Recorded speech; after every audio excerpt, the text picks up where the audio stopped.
کا نام امام حسین، ان سے افضل کوئی نہیں، اور یہ پوری دنیا جانتی، یزید بھی جانتا تھا کہ حسین ان سے افضل کوئی نہیں، اگر یہ بیعت کر لیں تو پھر دنیا میں اور کوئی مجھے روکے گا نہیں، ٹوکے گا نہیں، اور میری سند ہو جائے گی کہ یزید تو وہ ہے کہ حسین نے ان کے حق پر بیعت کر لی ہے، تو پھر جو میں برائیاں پھیلا رہا ہوں تو اسے روکنے کی کسی میں ہمت نہیں ہوگی۔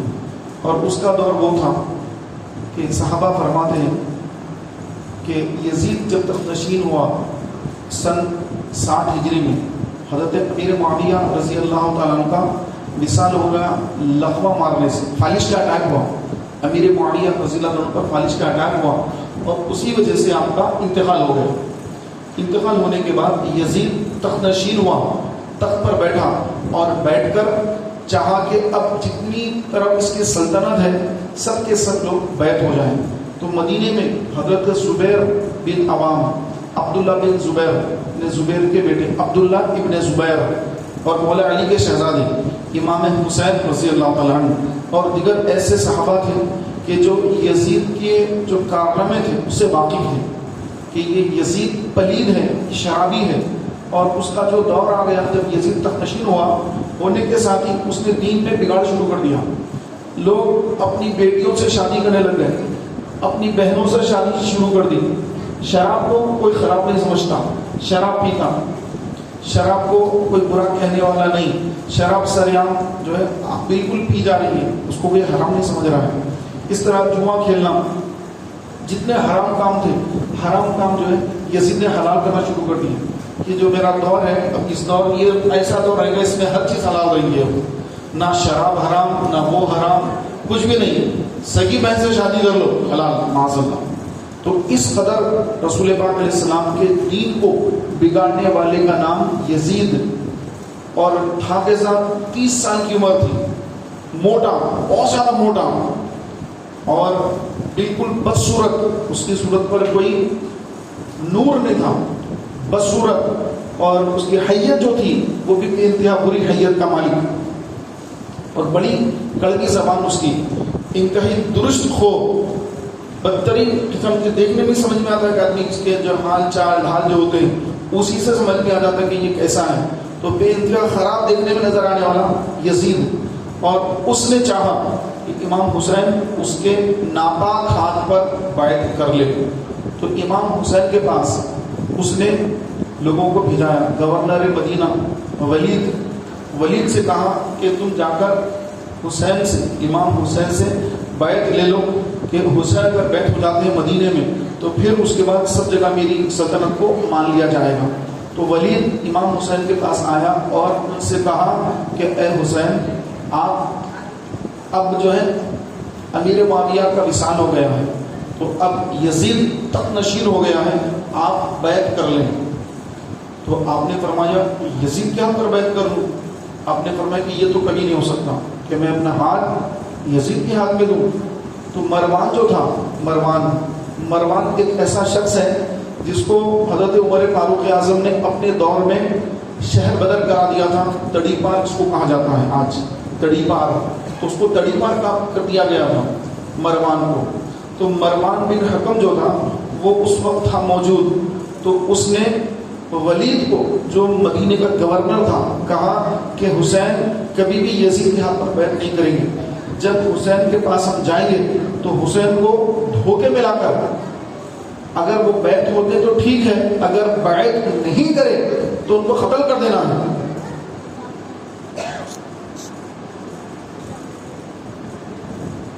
ان کو قتل کر دینا ہے۔ تو یہ منصوبہ بنانے والا مروان، لوگ آج مروان بھی نام رکھتے ہیں بچوں کے نام، مروان کیا تھا، کون تھا، کچھ نہیں معلوم، تو مروان کا نام بھی رکھتے ہیں۔ اللہ کا شکر ہے یزید نام نہیں رکھتے، یزید نام نہیں رکھتے۔ تو محترم بھائیوں، اچھا یہ جو یزید ہے اس سے پہلے بھی بہت سارے نام کی یزید، صحابہ کے نام بھی یزید ہیں، لیکن جب امام حسین کے قاتل کا نام یزید تھا تو اب وہ نام اس قدر بدنام ہو گیا، اس قدر بدنام ہو گیا الحمدللہ کہ اب کوئی نام اپنا بچے کا نام یزید نہیں رکھتا۔ اتنا علم تو الحمدللہ لوگوں کے پاس ہے، لیکن یزید کے ساتھ جو امام حسین کے دشمن تھے ان کے کئی نام آج ہمارے مسلمان بھائی رکھ لیتے ہیں، مروان بھی نام رکھتے ہیں. تو محترم بھائیوں، مروان نے مشورہ دیا گورنر مدینہ ولید کو کہ اگر حسین کو اگر ہم نے اب بیعت نہیں کرایا یزید کے ہاتھ پر تو پھر حسین کبھی بھی ہمارے ہاتھ نہیں لگیں گے، ان کو شہید کر دیا جائے. اگر وہ بیعت کرتے تو ٹھیک ہے، ورنہ ان کو شہید کر دیا جائے. تو پلاننگ پہلے سے بنا لی گئی تھی. لیکن امام حسین نے جب وہ دیکھا کہ یہ لوگ میری بیعت کے علاوہ پھر دیگر صورت میں یہ لوگ مجھے شہید کرنا چاہتے ہیں، آپ نے ان کی کیفیت دیکھ کر آپ نے معلوم کر لیا کہ یہ لوگ اچھی نیت سے نہیں آئے ہیں، تو آپ نے فرمایا کہ میں تو یزید کے ہاتھ پر بیعت نہیں کروں گا. صاف انکار فرما دیا. عبداللہ ابن زبیر انہوں نے بھی صاف انکار کر دیا، اور چند صحابہ نے بالکل صاف انکار کر دیا. اور انکار کرنے کا مطلب بھی آپ جانتے تھے کہ یزید کے ہاتھ پر اگر میں بیعت نہیں کروں گا تو یزید میرا دشمن بن جائے گا اور مجھے شہید کرا دے گا، یہ بھی آپ کو معلوم تھا. اس کے باوجود آپ نے اعلان فرما دیا کہ میں ہرگز یزید کی بیعت نہیں کروں گا. اور اس کے بعد آپ نے فرمایا کہ دیکھا جائے گا بعد میں جو بھی ہوگا، ابھی تو میں جا رہا ہوں. یہ فرما کر آپ اس محفل سے، اس مجلس سے اٹھ کر تشریف لے گئے. تو ولید سے اس مروان نے کہا کہ اے ولید، یہ تم نے کیا کیا؟ حسین چلے گئے، اب وہ کبھی بھی تیرے ہاتھ میں لگیں گے، فوراً کو گرفتار کر اور ان کو قتل کر دے، ورنہ یزید تجھے بہت ڈانٹ ڈپٹ کرنے والا ہے. تو فوراً حسین کیا کچھ کر. تو ولید جو ہے وہ گھبرا گیا کہ میں نواز رسول کے ساتھ میں کیسے سلوک کروں، یہ تو نواز رسول ہے، ان کے ساتھ میں غلط سلوک کروں گا تو قیامت کے روز ان کے نانا کی شفاعت مجھے کیسے ملے گی. تو ولید جو تھا وہ نرم دل تھا، گورنر مدینہ، اس نے کچھ نہیں کیا کہ میں یہ کام تو نہیں کر سکتا. پھر امام حسین رضی اللہ تعالیٰ عنہ آپ نے مدینہ چھوڑا اور مکہ مکرمہ تشریف لے گئے. مکہ مکرمہ، اور مکہ مکرمہ جا کر آپ مکہ مکرمہ میں رہنے لگے، وہیں پر آپ نے قیام فرما لیا. جب یہ خبر کوفے کے لوگوں کو پہنچی، کوفہ یہ وہ شہر ہے جو 14 ہجری میں، 14 سے 16 ہجری میں یہ شہر آباد ہوا. اس سے پہلے کوفے کا نام و نشان بھی نہ تھا. سن 14 سے سن 16 ہجری کے درمیان 2 سالوں میں یہ شہر آباد ہوا. اور حضرت مولا علی نے اپنا دارالخلافہ اسی کو بنایا، کوفے کو بنایا. تو کوفے میں مولا علی کے چاہنے والے بہت تھے، لیکن صرف زبان کی حد تک چاہنے والے تھے، دل سے چاہنے والے نہیں تھے. ان کے دل الگ طرف تھے، جسم حضرت علی کے ساتھ تھے.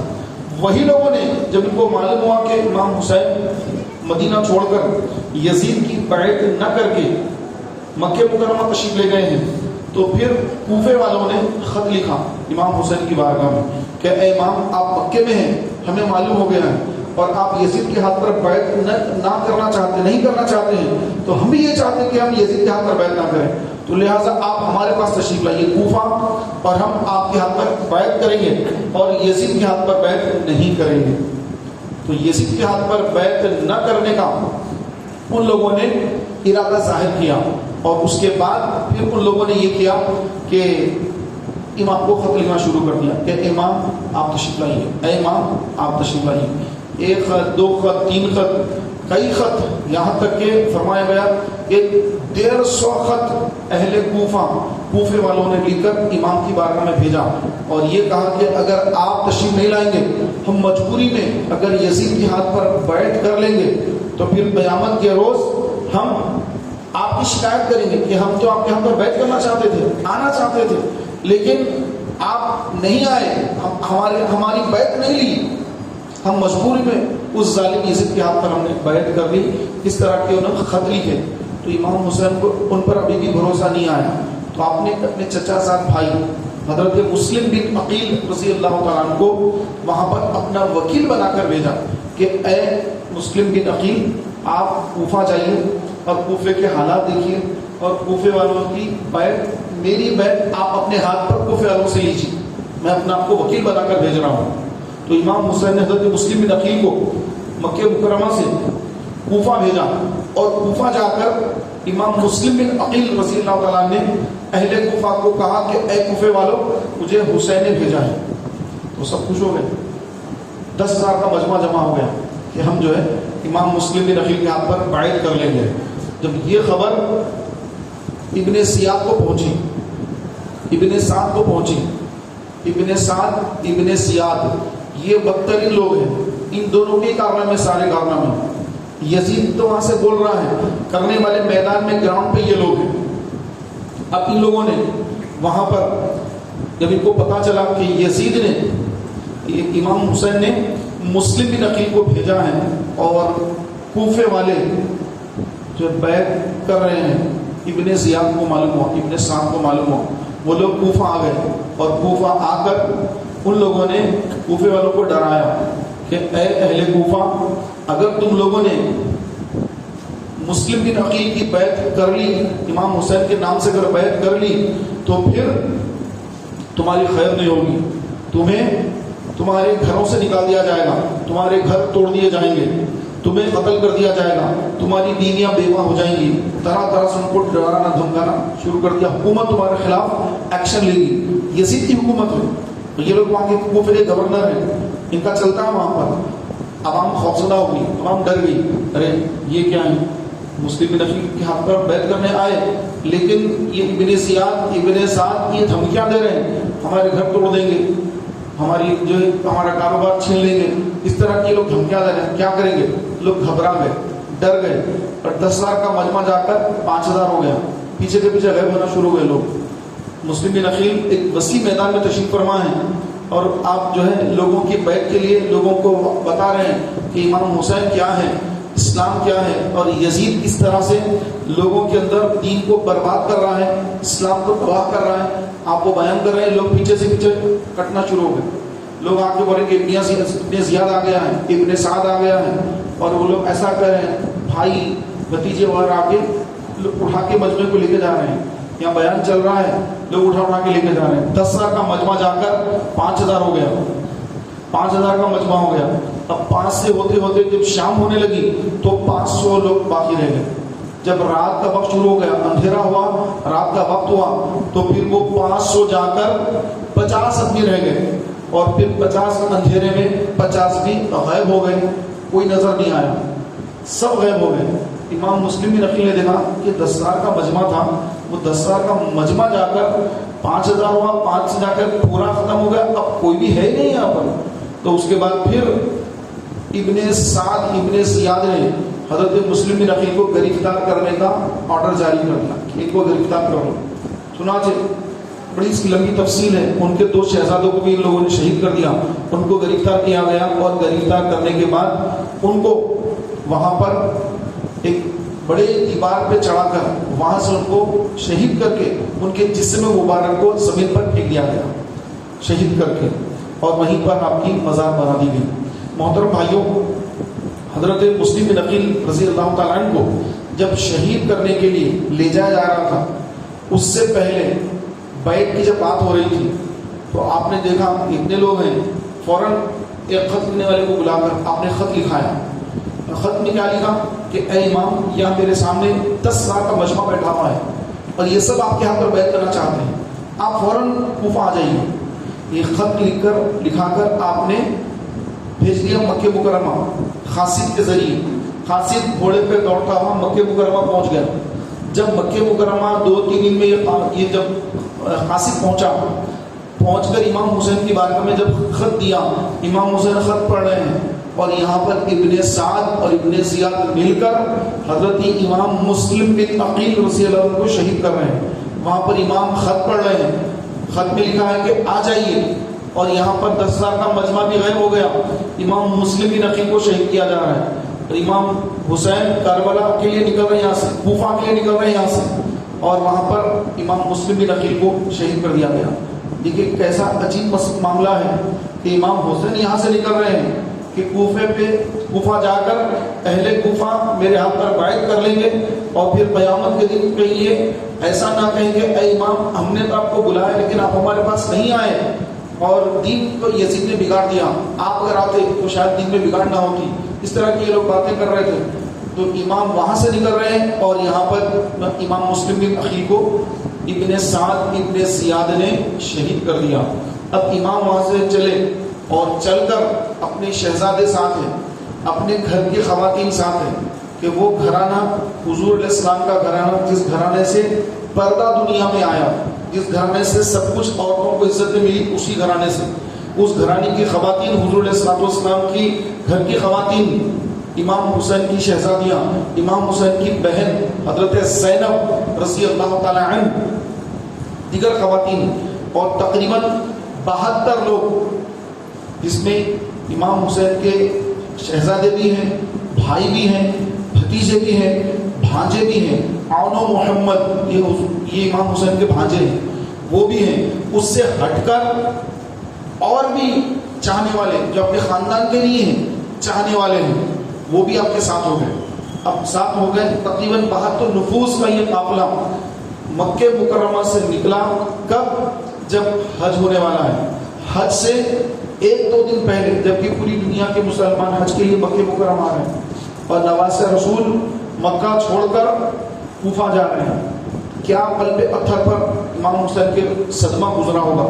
وہ مدینہ جو حضور کا مدینہ ہے، جس کو سرکار نے پسند فرمایا، تو جب اس کو چھوڑا تو دل پہ بڑا صدمہ ہوا۔ پھر اب مکہ مکرمہ چھوڑ رہے ہیں اور جا رہے ہیں کوفہ، نانا کے دین کو بچانا ہے۔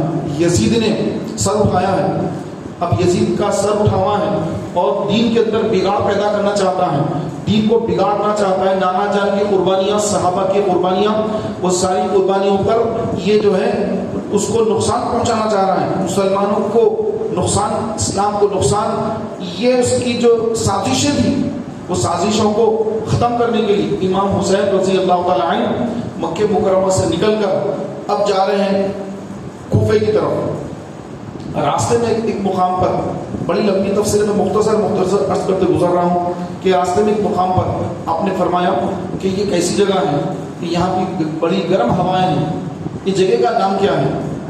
لوگوں نے، وہاں کے قریب ایک چھوٹا سا گاؤں بھی تھا، وہاں کے لوگ بھی گزر رہے تھے، ان لوگوں نے کہا کہ یہ جگہ کا نام کربل ہے، یہ جگہ کا نام کربل ہے۔ آپ نے فرمایا اللہ اکبر، آپ نے نعرہ بلند فرمایا، اور اس کے بعد آپ نے خیمے لگانے کا حکم دیا۔ اور خیمے جب گاڑے جاتے، تو روایات میں لکھا ہے کہ جب بھی خیمہ گاڑنے کے لیے کوئی میخ مارا جاتا تو کہا جاتا ہے، کتابوں میں لکھا ہے، تاریخ کی کتابوں میں لکھا ہے کہ وہاں سے خون نکلنا شروع ہوتا ہے، خون نکلتا ہے، اس طرح بھی کتابوں میں لکھا ہے۔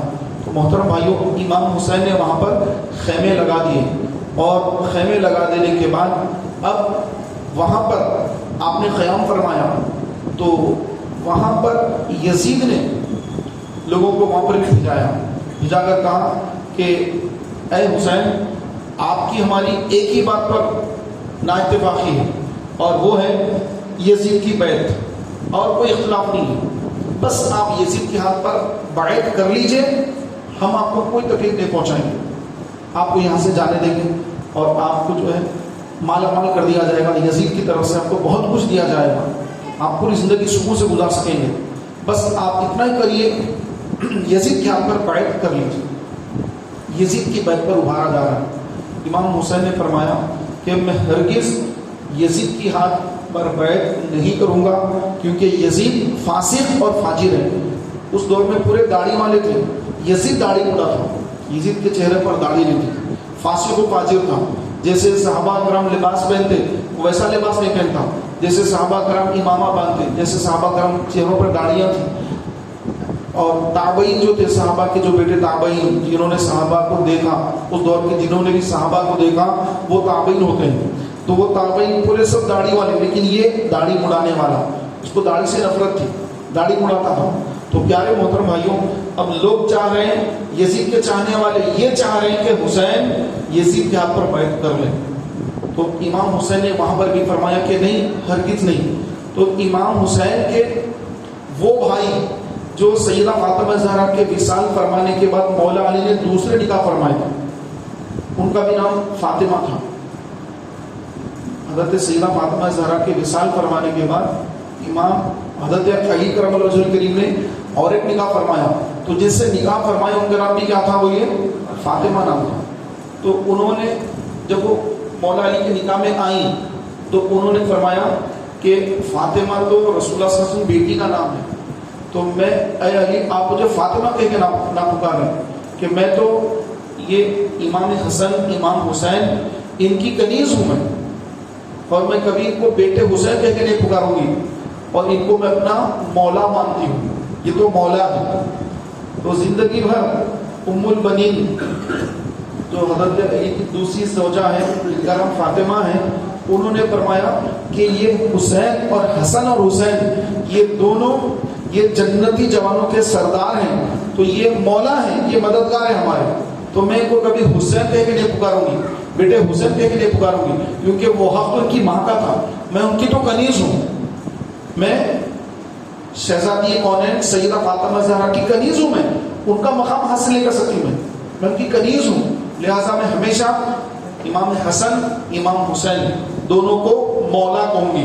تو ان کے بھی 4 شہزادے تھے، ان کو 4 لڑکے مولا علی سے، تو بڑے بڑے لڑکے جو تھے حضرت عباس علمبردار، جن کے بازو میدان کربلا میں کاٹے گئے، پانی لانے کے لیے آپ جو ہے دریا فرات پہ تشریف لے گئے، اور ان کے مزید 3 بھائی، جملہ 4 بھائی تھے، تو 4 بھائی، ان کی ماں ام البنین، کیا نام تھا بولیے؟ ام البنین، اصل نام فاطمہ ہے، لیکن جو آپ مشہور کتابوں میں جو آپ کا نام آیا ام البنین، ام البنین، کبھی بھی امام حسین کو انہوں نے حسین کہہ کے نہیں پکارا، بیٹے حسین کہہ کے نہیں پکارا، بلکہ ہمیشہ مولا مولا، ہمیشہ فرمایا مولا۔ تو ام البنین کے 4 بیٹے میدان کربلا میں ہیں، امام حسین کے ساتھ ہیں، اور ان کے سوتیلے بھائی ہیں، اور امام حسین سے بے انتہا محبت کرنے والے، ماں کی تربیت ہی ایسی ہے، جب ان کی ماں امام حسین کو مولا کہہ کے پکارنے والی ہے تو پھر اپنے بیٹوں کو کیا تعلیم سے تربیت فرمائی ہوگی، سبحان اللہ۔ تو پیارے بھائیوں، کربلا کے میدان میں جب یہ 4 علی کے شہزادے یہ بھی موجود ہے امام حسین کے ساتھ، تو یہ خبر ام البنین کے ایک رشتے کے بھائی کو پہنچی جو یزید کے لشکر میں تھا، وہ آیا اور آ کر ان سے ملاقات کرا، 4 بھائیوں سے کہا کہ تم ام البنین کے بیٹے ہو، ارے پھر یہاں کیا کر رہے ہو، چلو میں تمہیں ابن زیاد سے ابن سعد سے میں تمہاری امان لکھا کے لاتا ہوں کہ تمہیں امان دی جائے، کیونکہ تم میری رشتے کی بہن کے بیٹے ہو، تو لہٰذا میں تمہارا ماموں ہوا، تو میں تمہیں یہاں پر شہید ہونے نہیں دوں گا، تم کو یہاں سے میں امان دے کر لے جاؤں گا۔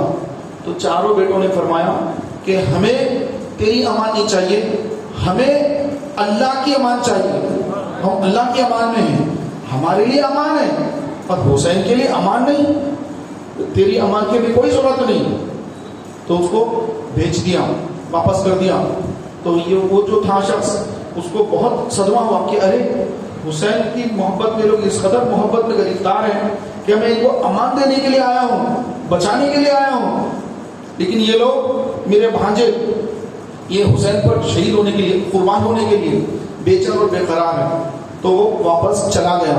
پھر اور ایک شخص جس کا نام شمر ہے، شمر ذیلجوشن، جو امام حسین کی شہادت کے وقت اس نے 4 جنوں کے نام آتے ہیں، اس میں ایک نام اس کا بھی ہے، جس نے امام حسین کے سر مبارک کو جس میں اقدس سے جدا کیا اور گلے پر خنجر چلا کر جس میں مبارک کو سر مبارک کو الگ الگ کرنے والا شمر، اس کا نام سر فہرست آتا ہے۔ اور بھی دیگر نام ہیں کہ اس نے کیا، لیکن زیادہ تاریخ لکھنے والوں نے شمر کا نام لکھا ہے۔ تو شمر بھی کون تھا؟ شمر بھی ام البنین کے خاندان کا ہی آدمی تھا۔ ام البنین سیدہ حضرت امام حسین کی سوتیلی ماں، انہی کے خاندان کا شمر۔ تو وہ ایسا دور تھا کہ امام حسین کے چاہنے والے تو حسین کے ساتھ تھے ہی، لیکن یزید کے لشکر میں بھی کہیں نہ کہیں دور سے یہ خاندان کے لوگ موجود تھے، یہ خاندان کے ادھر سے کدھر سے ان کا جو ہے رشتہ جا کر ملنے والا تھا۔ تو مین اصل کرنے والے یہ کوفے والے، یہ کوفے والوں کو سب کو یزید نے ابھارا کہ اگر تم لوگ حسین کے خلاف جائیں گے اور سب لے کر آئیں گے، میں سب کو مالا مال کر دوں گا، ہر ایک کو جو ہے زمینیں دے دی جائیں گی، ہر ایک کو مال دیا جائے گا، سونا دیا جائے گا۔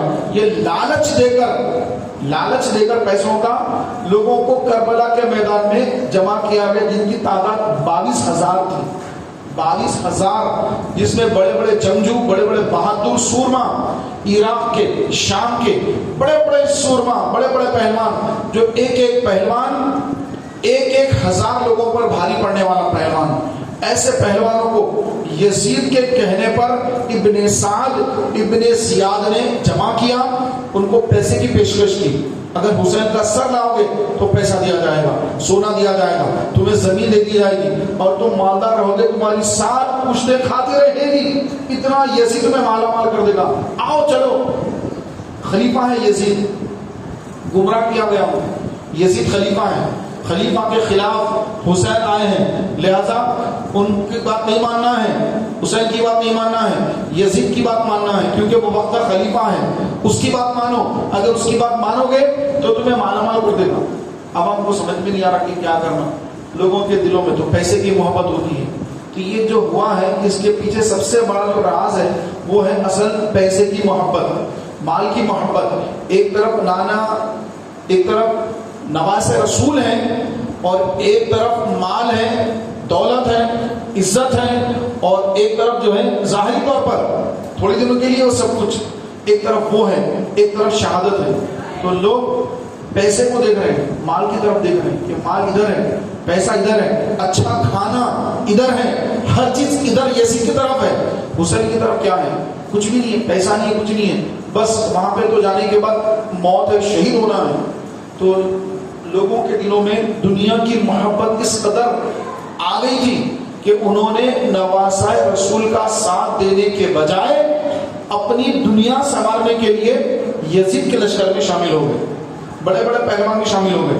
تو امام حسین رضی اللہ تعالیٰ عنہ، آپ نے میدان کربلا میں آپ نے لوگوں سے فرمایا، سارے لوگوں کو جمع کیا، 72 لوگوں کو جمع کیا، 72 آپ کے ساتھ تھے، سب کو جمع کیا اور فرمایا کہ اے لوگوں، کہ یزید میری بیعت چاہتا ہے، تم سب کی نہیں، تو یزید کا جھگڑا میرے ساتھ ہے، تم میں سے کسی کے ساتھ یزید کا جھگڑا نہیں ہے، لہذا تم سب اپنے گھروں کو چلے جاؤ، میں یہ جو چراغ ہے اس کو بجھا دوں گا، تم لوگ چلے جاؤ سب۔ ایسا نہیں کہ شرمندگی سے ایک جا رہا تو دوسرے کو شرمندگی ہوئی، ایسا نہیں، میں نے لائٹ بند کر دوں گا سب چلے جانا، ایسا شرمندگی نہ ہو دوسرے کو دیکھنے کی وجہ سے، یہ بھی یہ باتوں میں لکھا ہے۔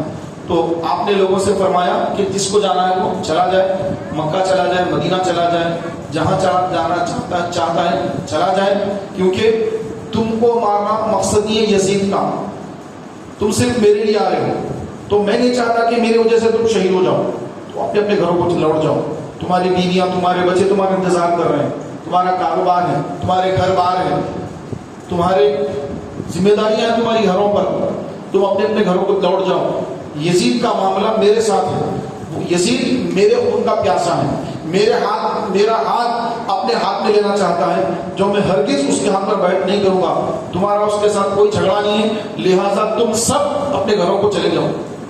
تو آپ جب یہ اعلان فرمائے، لوگوں کو بتا دیا کہ جس کو جانا چلا جائے، میرے ساتھ آنے کی کسی کو حاجت نہیں ہے، میں یزید کے ساتھ معاملہ کروں گا، جو معاملہ ہوگا میرا معاملہ ہے، سب اپنے گھروں کو لوٹ جاؤ۔ تو امام حسین کے چاہنے والے 72 نفوس، جن میں خاندان کے بھی ہیں، گھر کے بھی ہیں، باہر کے بھی ہیں، سب نے کہا کہ اے امام، ہم آپ کی جان پر اپنی جانیں قربان کرنے کے لیے آئے ہیں، ہرگز ہرگز آپ کو اکیلا نہیں چھوڑیں گے، آپ کو ہرگز اکیلا نہیں چھوڑیں گے، اگر ہماری قربانی اللہ کی بارگاہ میں قبول ہو جائے، ہم شہید ہو جائیں، تو اس سے بڑھ کر اور کیا ہمارے لیے، اس سے بڑھ کے ہمارے لیے کچھ بھی نہیں ہے، ہم آپ کے چاہنے والے آپ کا ساتھ کبھی نہیں چھوڑیں گے۔ تو 72 نفوس نے یہی جواب دیا کہ ہرگز ہم واپس نہ مدینے جائیں گے نہ مکہ جائیں گے، آپ جہاں ہوں گے، آپ بعد میں شہید ہوں گے، پہلے ہم آپ پر قربان ہوں گے، پہلے ہم شہید ہوں گے، اس کے بعد پھر جو ہوگا، لیکن ہم آپ کو یہاں تنہا چھوڑ کر نہیں جائیں گے۔ تو سب نے یہ جواب دیا۔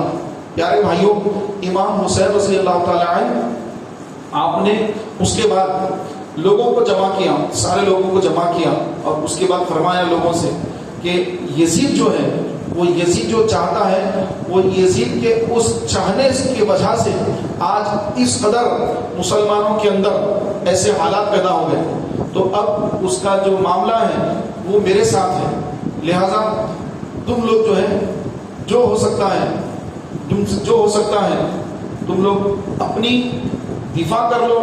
بہرحال مختصر اپنے خطبہ دے کر لوگوں کو بتا دیا کہ اب اس کا اور میرا مقابلہ ہونے والا ہے, اب ہماری اس سے جنگ ہے. سب نے کہا کہ امام ہمارے ہوتے ہوئے آپ کو ہم آپ کے جسم مبارک پر ایک خراش تک لگنے نہیں دیں گے. اور ہوا بھی ایسے ہی. جب یزیدیوں نے تیر چلائے تو جتنے ہاشمی گھرانے کے لوگ تھے, سادات تھے, امام حسین کے گھر والے تھے, بھائی بھتیجے, بھائی تو نہیں بھتیجے بھانجے, جو خاندان تھا آپ کا بنی ہاشم, وہ بنی ہاشم کے خاندان کے کسی فرد کو ایک خراش تک ان لوگوں نے لگنے نہیں دی.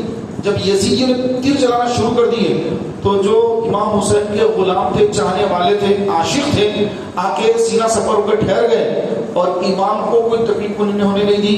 اور شہزادگان امام کو, امام حسین کے شہزادوں کو کوئی تکلیف انہیں نہیں دی. اس کے بعد پھر حر کا بھی معاملہ آتا ہے. ایک حضرت حر بول کے ایک بہت بڑے سپہ سالار تھے, بڑی ان کی 1000 کی فوج کا ان کا لشکر کا دستہ تھا. یزید نے ان کو بھیجا, جا کر کہا کہ جاؤ حسین سے بات کرو, حسین کو مجبور کر دو, 1000 کا مجمع بتاؤ ان کو جو کسی طرح مجبور کر کے میری بیعت کرا لو. تو حضرت حر آئے اور آ کر امام حسین سے ملاقات کی. امام حسین سے جب بات چیت کی تو امام حسین نے سارا واقعہ بیان کیا. تو حضرت حر جو تھے ان کو سمجھ میں آ گیا کہ یزید غلط ہے, امام حسین صحیح بالکل, تو مجھے امام حسین کا ساتھ دینا ہے, میں ہرگز یزید کا ساتھ نہیں دوں گا. تو 1000 کے لشکر کو لے کر ادھر آ گیا. لیکن لشکر والوں کو ابن سعد کے لوگوں نے کہا کہ اے لشکریوں کہاں ٹھہر گئے, حسین کے پاس کچھ بھی نہیں ہے پیسہ دینے کے لیے, ہمارے پاس یزید کے پاس بہت پیسہ ہے, تم حر کا ساتھ چھوڑ دو, حر کو چھوڑ دو, حر کا ساتھ چھوڑ دو, آؤ ہمارے ساتھ شامل ہو جاؤ. تو سب حر کا ساتھ چھوڑ کر 1000 کا مجمع یزید کے لشکر میں مل گیا. تھوڑے بھاگ گئے, ہمیں یہ بھی نہیں چاہیے وہ بھی نہیں چاہیے, ہم تو ایسے چلے جائیں گے, ہم اپنے گھر کو جا رہے ہیں, اپنے بیوی بچوں میں رہیں گے, جو ان کی ذمہ داریاں کمائیں گے, کھلائیں گے, کھائیں گے, ہم اپنے گھروں کو جا رہے ہیں. تتر بتر ہو گیا مجمع پورا. لیکن حضرت حر آپ نے عرض کیا امام میں غلط راستے پر تھا, میں جہنم کے راستے پہ جا رہا تھا, آپ نے مجھے جہنمی راستے سے بچا کر جنت کے راستے پہ لایا ہے, میں آپ کا ساتھ دوں گا, میں آپ کے نام پر میں قربان ہو جاؤں گا, لیکن میں یزید کے لشکر میں ہرگز نہیں جاؤں گا. اگرچہ کہ اس نے وہاں پہ بڑی اس نے جو ہے مجھے لالچ دی ہے کہ یہ دوں گا یہ دوں گا یہ دوں گا, مجھے کچھ نہیں چاہیے, مجھے تو نواز رسول کی ایک نظر چاہیے محبت کی, کہ کل قیامت کے روز آپ کے نانا جان کی مجھے شفاعت نصیب ہو جائے. اور آپ اتنے زبردست بہادر تھے کہ ایک وقت میں آپ کئی سواروں سے مقابلہ کرنے کی اہلیت رکھتے تھے. جب آپ تلوار چلاتے آپ سے کوئی مقابلہ نہیں کر سکتا, ایسی تلوار چلتی آپ. اور تیر اندازی میں اتنے تیر چلاتے, ایک کے پیچھے ایک تیر, ایک پیچھے ایک تیر, ایسا نہیں کہ یوں لیا یوں کر کے لیٹ کر, نہیں, ایک کے ساتھ تیروں کی بوچھار کرنے والی شخصیت, زبردست شخصیت. حضرت حر یہ امام حسین کے ساتھ مل گئے. اور اس کے بعد جب دو طرف جب فوج جمع ہوئی تو حضرت حر نے فرمایا کہ امام مجھے اجازت دیجیے کہ میں جا کے یزیدیوں کا مقابلہ کروں اور آپ کے نانا جان کی بارگاہ میں حاضر ہو کر میں سرخرو ہو جاؤں, مجھے اجازت دیجیے. امام حسین نے اجازت دی. حضرت حر گئے اور یزیدیوں کو للکارا, اے یزیدیوں مجھے پہچان دو کہ میں حر ہوں, آؤ مجھ سے مقابلہ کرو. لوگوں نے کہا کہ اے حر تو حسین کے پاس کیوں چلا گیا, ہمارے پاس آ جا. آپ نے ان لوگوں سے فرمایا اے بدبختو تم کس سے مقابلے کے لیے آئے ہو, یہ نواز رسول ہے کہ کل قیامت کا دن ہوگا, ان کے نانا شفاعت فرمانے والے ہیں, حوض کوثر پر ان کے نانا جان ہوں گے, پل صراط پر ان کے نانا جان ہوں گے. آج ان کے تم نواسے کو شہید کر کے ان کے نانا جان کی شفاعت کیسے حاصل کرو گے؟ ان کے والد کون ہیں؟ فاتح خیبر شکن حیدر کرار ان کے والد ہیں. ان کی والدہ کون ہے؟ سیدہ فاطمہ زہرا. جب پلسرا کو عبور فرمائیں گی 70,000 حوروں کے ساتھ حضرت سیدہ فاطمہ زہرا سلام اللہ علیہا پلسرا کو عبور فرمائیں گی, یہ ان کے شہزادے ہیں. تم ان کے خون سے اپنے ہاتھوں کو آلودہ نہ کرو, اپنے ہاتھوں کو مت رنگو, اپنے ہاتھوں کو ان کے خون سے نہ رنگو. اے یزیدیو ہوش میں آؤ. تو انہوں نے پھر تیر چلایا.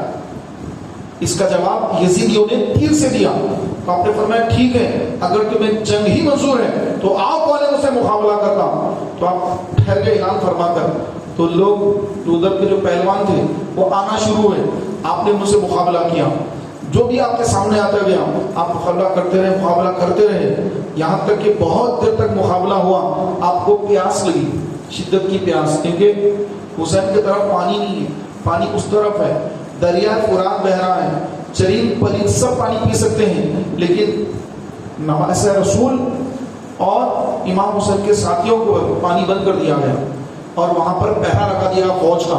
فوج ٹھہری ہوئی ہے دریا فرات پر کہ یہاں سے سب پانی پی سکتے ہیں, اگر پانی کوئی نہیں پیے گا تو حسین کے چاہنے والوں پر پانی بند ہے. حضرت خود کو شدت کی پیاس لگی کہ کاش مجھے پانی مل جاتا.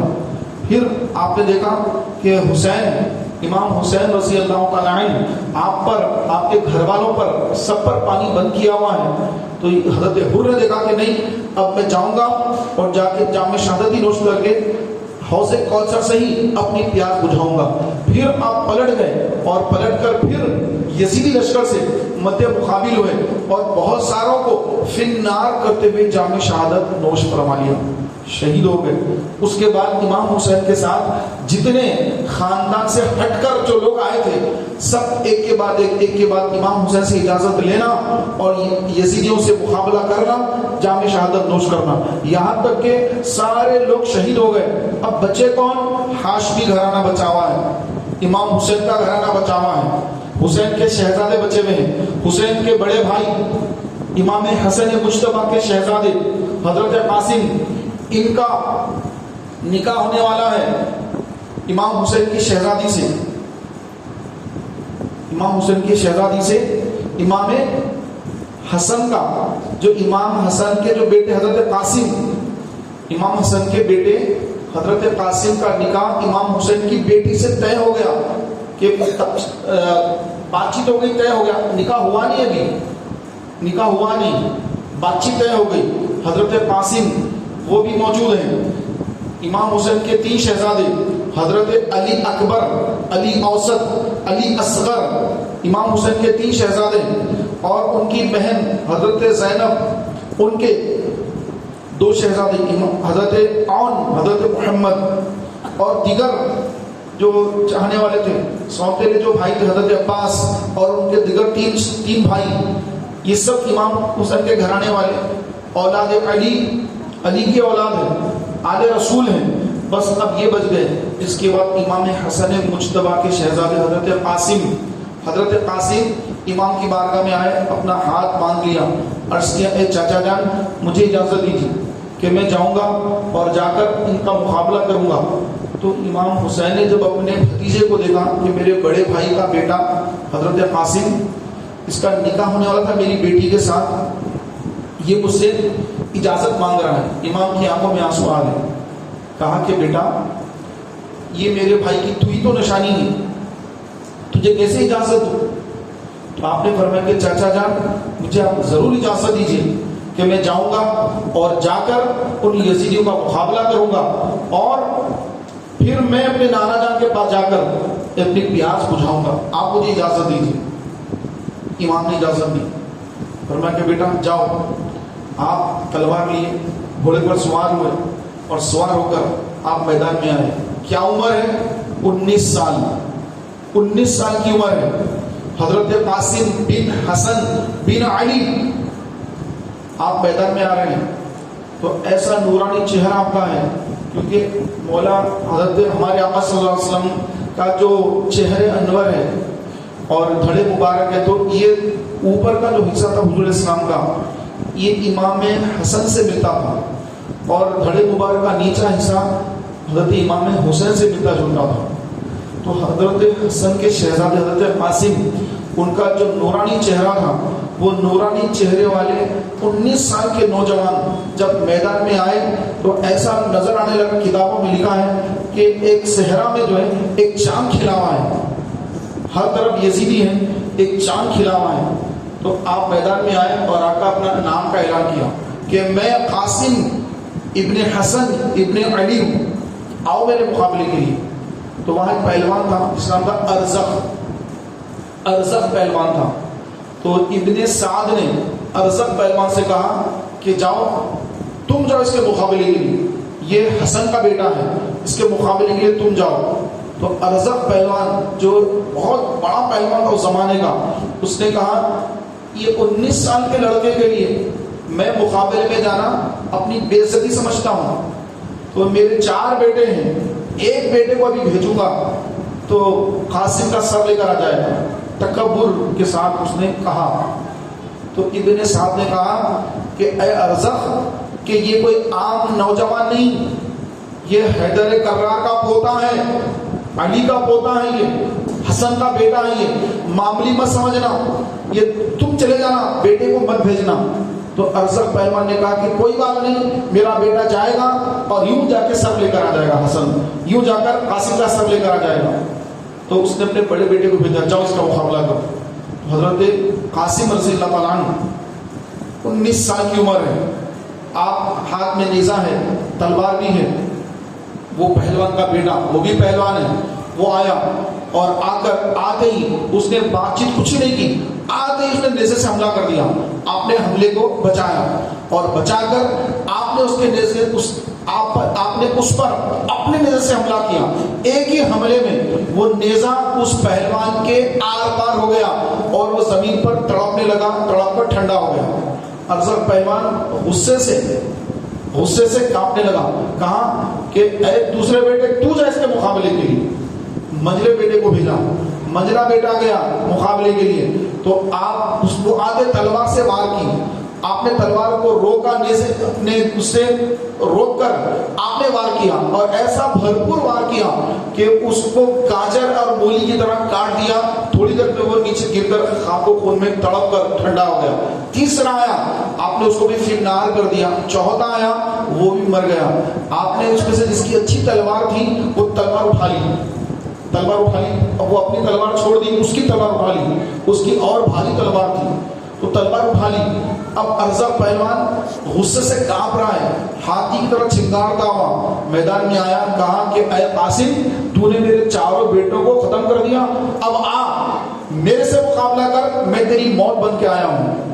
یہ ارزق پہلوان آ کر گرجنے لگا. تو حضرت قاسم بن حسن بن علی رضی اللہ تعالیٰ عنہ آپ نے فرمایا آؤ مقابلہ کرنے کے لیے تمہارا تیار ہوں, آگے بڑھو. تو اس نے وار کیا, نیزہ مارا, آپ نے اپنے آپ کو بچایا. پھر آپ نے نیزہ مارا, اس نے اپنے آپ کو بچایا, دونوں نے دوسرے کو بچا لیا. پھر اس کے بعد اس نے تلوار نکال لی. ارزق پہلوان نے تلوار نکالی. امام کے بیٹے حضرت قاسم نے, انہوں نے بھی تلوار نکالی.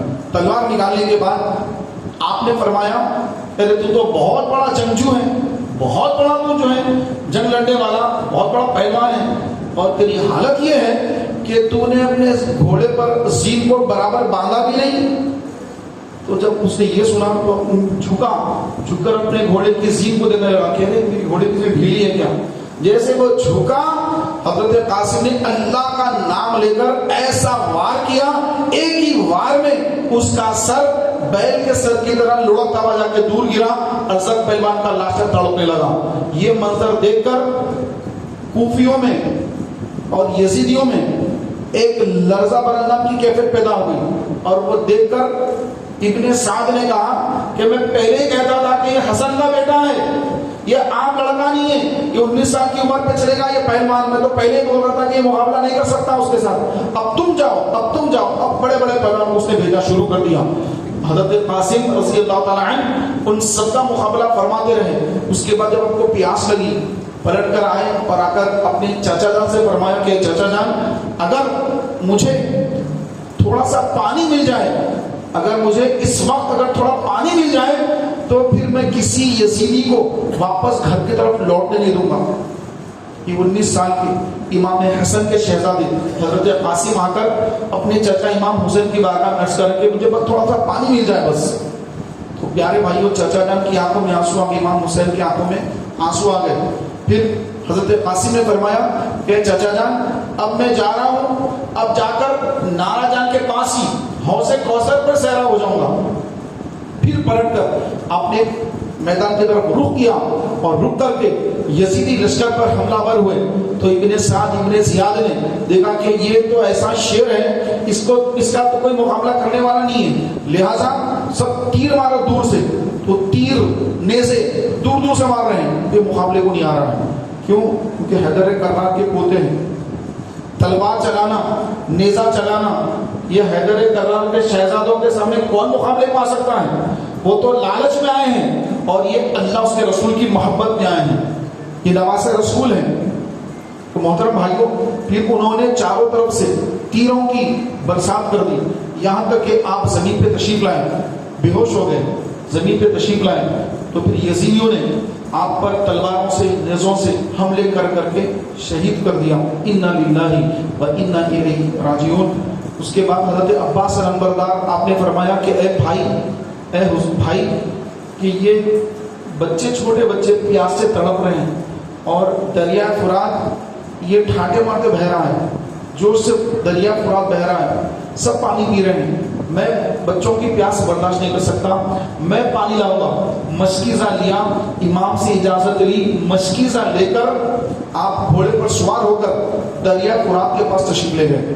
اور دریا فرات میں گئے تو وہاں پر تو فوج ٹھہری ہوئی ہے، فوج کا مقابلہ کیا اور 4-6 فوجیوں کو وصلے جہنم کر کے اپنے گھوڑے کو دریا فرات میں ڈال دیا اور مشکیزے میں پانی بھی بھر لیا اور ایک چلو اٹھا کر چاہ کے خود پی لے، کیونکہ آپ کو بھی بڑی شدت کی پیاس تھی، بڑی شدت کی پیاس آپ کو بھی لگی ہے. آپ نے ایک چلو میں پانی اٹھایا دریا فرات کا، قریب منہ کے لیا. چھوٹے چھوٹے شہزادوں کی پیاس یاد آ گئی. خیمے میں حسین کے شہزادے پیاسے ہیں اور میں یہ پانی نہیں، پہلے ان کو پلاؤں گا، پہلے ان کو پانی پلاؤں گا، اس کے بعد میں پیوں گا. پانی چھوڑ دیا، ہاتھ میں پانی ہے، شدت کی پیاس ہے، لیکن اپنے بھائی سے ایسی وفاداری ہے کہ بھائی کے بچے پیاسے ہیں خیمے کے اندر اور میں پانی پی لوں نہیں. آپ نے پانی چھوڑ دیا، چھوڑ کر پلٹے. جیسے آپ پلٹے تو یزید کے جو فوج تھی وہ فوج اور جمع ہوگی وہاں پر، کیونکہ 4-6 کو اپنے وسط جہنم کر کے ان کا دائرہ توڑ کر آپ جو دریا میں اپنا گھوڑا ڈالا تھا، جب پانی بھر کر آئے تو یزیدی ٹھہرے میں پورے کے اے عباس پانی تو لے لیا لیکن یہ پانی حسین کے خیمے تک کیسے جائے گا؟ ہم یہاں ٹھہرے میں ہیں، تمہیں ہرگز پانی لے جانے نہیں دیں گے.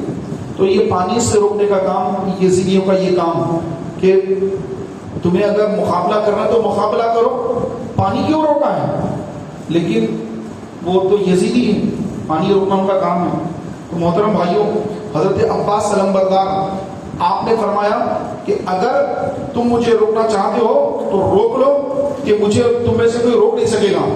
یہ آپ کا حوصلہ، یہ آپ کی ہمت، کیونکہ شیر خدا علی اللہ کے شہزادے ہیں. آپ نے گھوڑوں کو اینٹ لگائی اور دریا سے نکل کر آپ سیدھا ان کے بیچ تشریف لے گئے، ان کو پھاڑتے ہوئے تشریف لے گئے. تو ان لوگوں نے یک بار کی آپ پر حملہ کر دیا، آپ کے ہاتھ پر حملہ کر دیا. نیزہ مشکیزہ آپ کے ہاتھ میں ہے، جیسے آپ کے ہاتھ پر حملہ ہوا آپ نے وہ مشکیزہ اپنے دوسرے ہاتھ میں پکڑ لیا کہ پانی ضائع نہ ہو جائے. پھر ان لوگوں نے دوسرے ہاتھ پر وار کر دیا، دوسرا ہاتھ کٹ گیا، آپ نے اپنے منہ میں مشکیزہ پکڑ لیا، منہ میں مشکیزہ ہے. اس کے بعد ان لوگوں نے دیکھا کہ مشکیزے میں پانی ابھی بھی ہے، تو ایک تیر آ کر سیدھا مشکیزے پہ لگا اور سارا پانی بہہ گیا، سارا پانی بہہ گیا. دونوں ہاتھ کٹ گئے اور مشکیزہ جو تھا اس کا پورا پانی بہہ گیا اور آپ لہو لہان ہیں. اور آپ کون؟ علمبردار، امام حسین کا علم اٹھانے والے، جھنڈا اٹھانے والے. امام حسین کا جو جھنڈا تھا، اسلامی جھنڈا تھا، وہ جھنڈا اٹھانے والے عباس علمبردار آپ کو کہا گیا. تو حضرت عباس علمبردار رضی اللہ تعالیٰ عنہ جب آپ نے دیکھا کہ دونوں ہاتھ بھی کٹ گئے ہیں، پانی بھی بہہ گیا ہے، آپ کو بڑا صدمہ ہوا کہ حسین کے شہزادوں کو پانی نہیں پلا سکا. پھر اس کے بعد آپ نے دیکھا کہ یہ چاروں طرف سے گھیر لیے ہیں، تو پھر ایسے تیروں کی انہوں نے برسات کی کہ آپ کا جسم لہو لہان ہو گیا.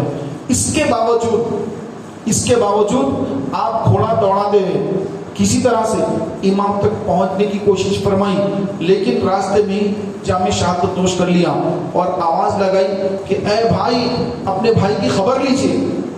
امام حسین آئے اور آ کر حضرت عباس علم بردار کے سر مبارک کو گود میں لیا اور آنکھوں میں آنسو آئے، فرمایا کہ اب میری کمر ٹوٹ گئی، اب میری کمر ٹوٹ گئی۔ اتنا صدمہ آپ کو ہوا اپنے بھائی کی وہ شہادت پر۔ اس کے بعد پھر آپ فرمایا کہ چلو یہ بھی میرے نانا کے حوض پر سیراب ہونے کے لیے تشریف لے گئے۔ پھر آپ کے شہزادے حضرت علی اکبر وہ آئے اور فرمایا کہ بابا جان اب مجھے اجازت دیجیے۔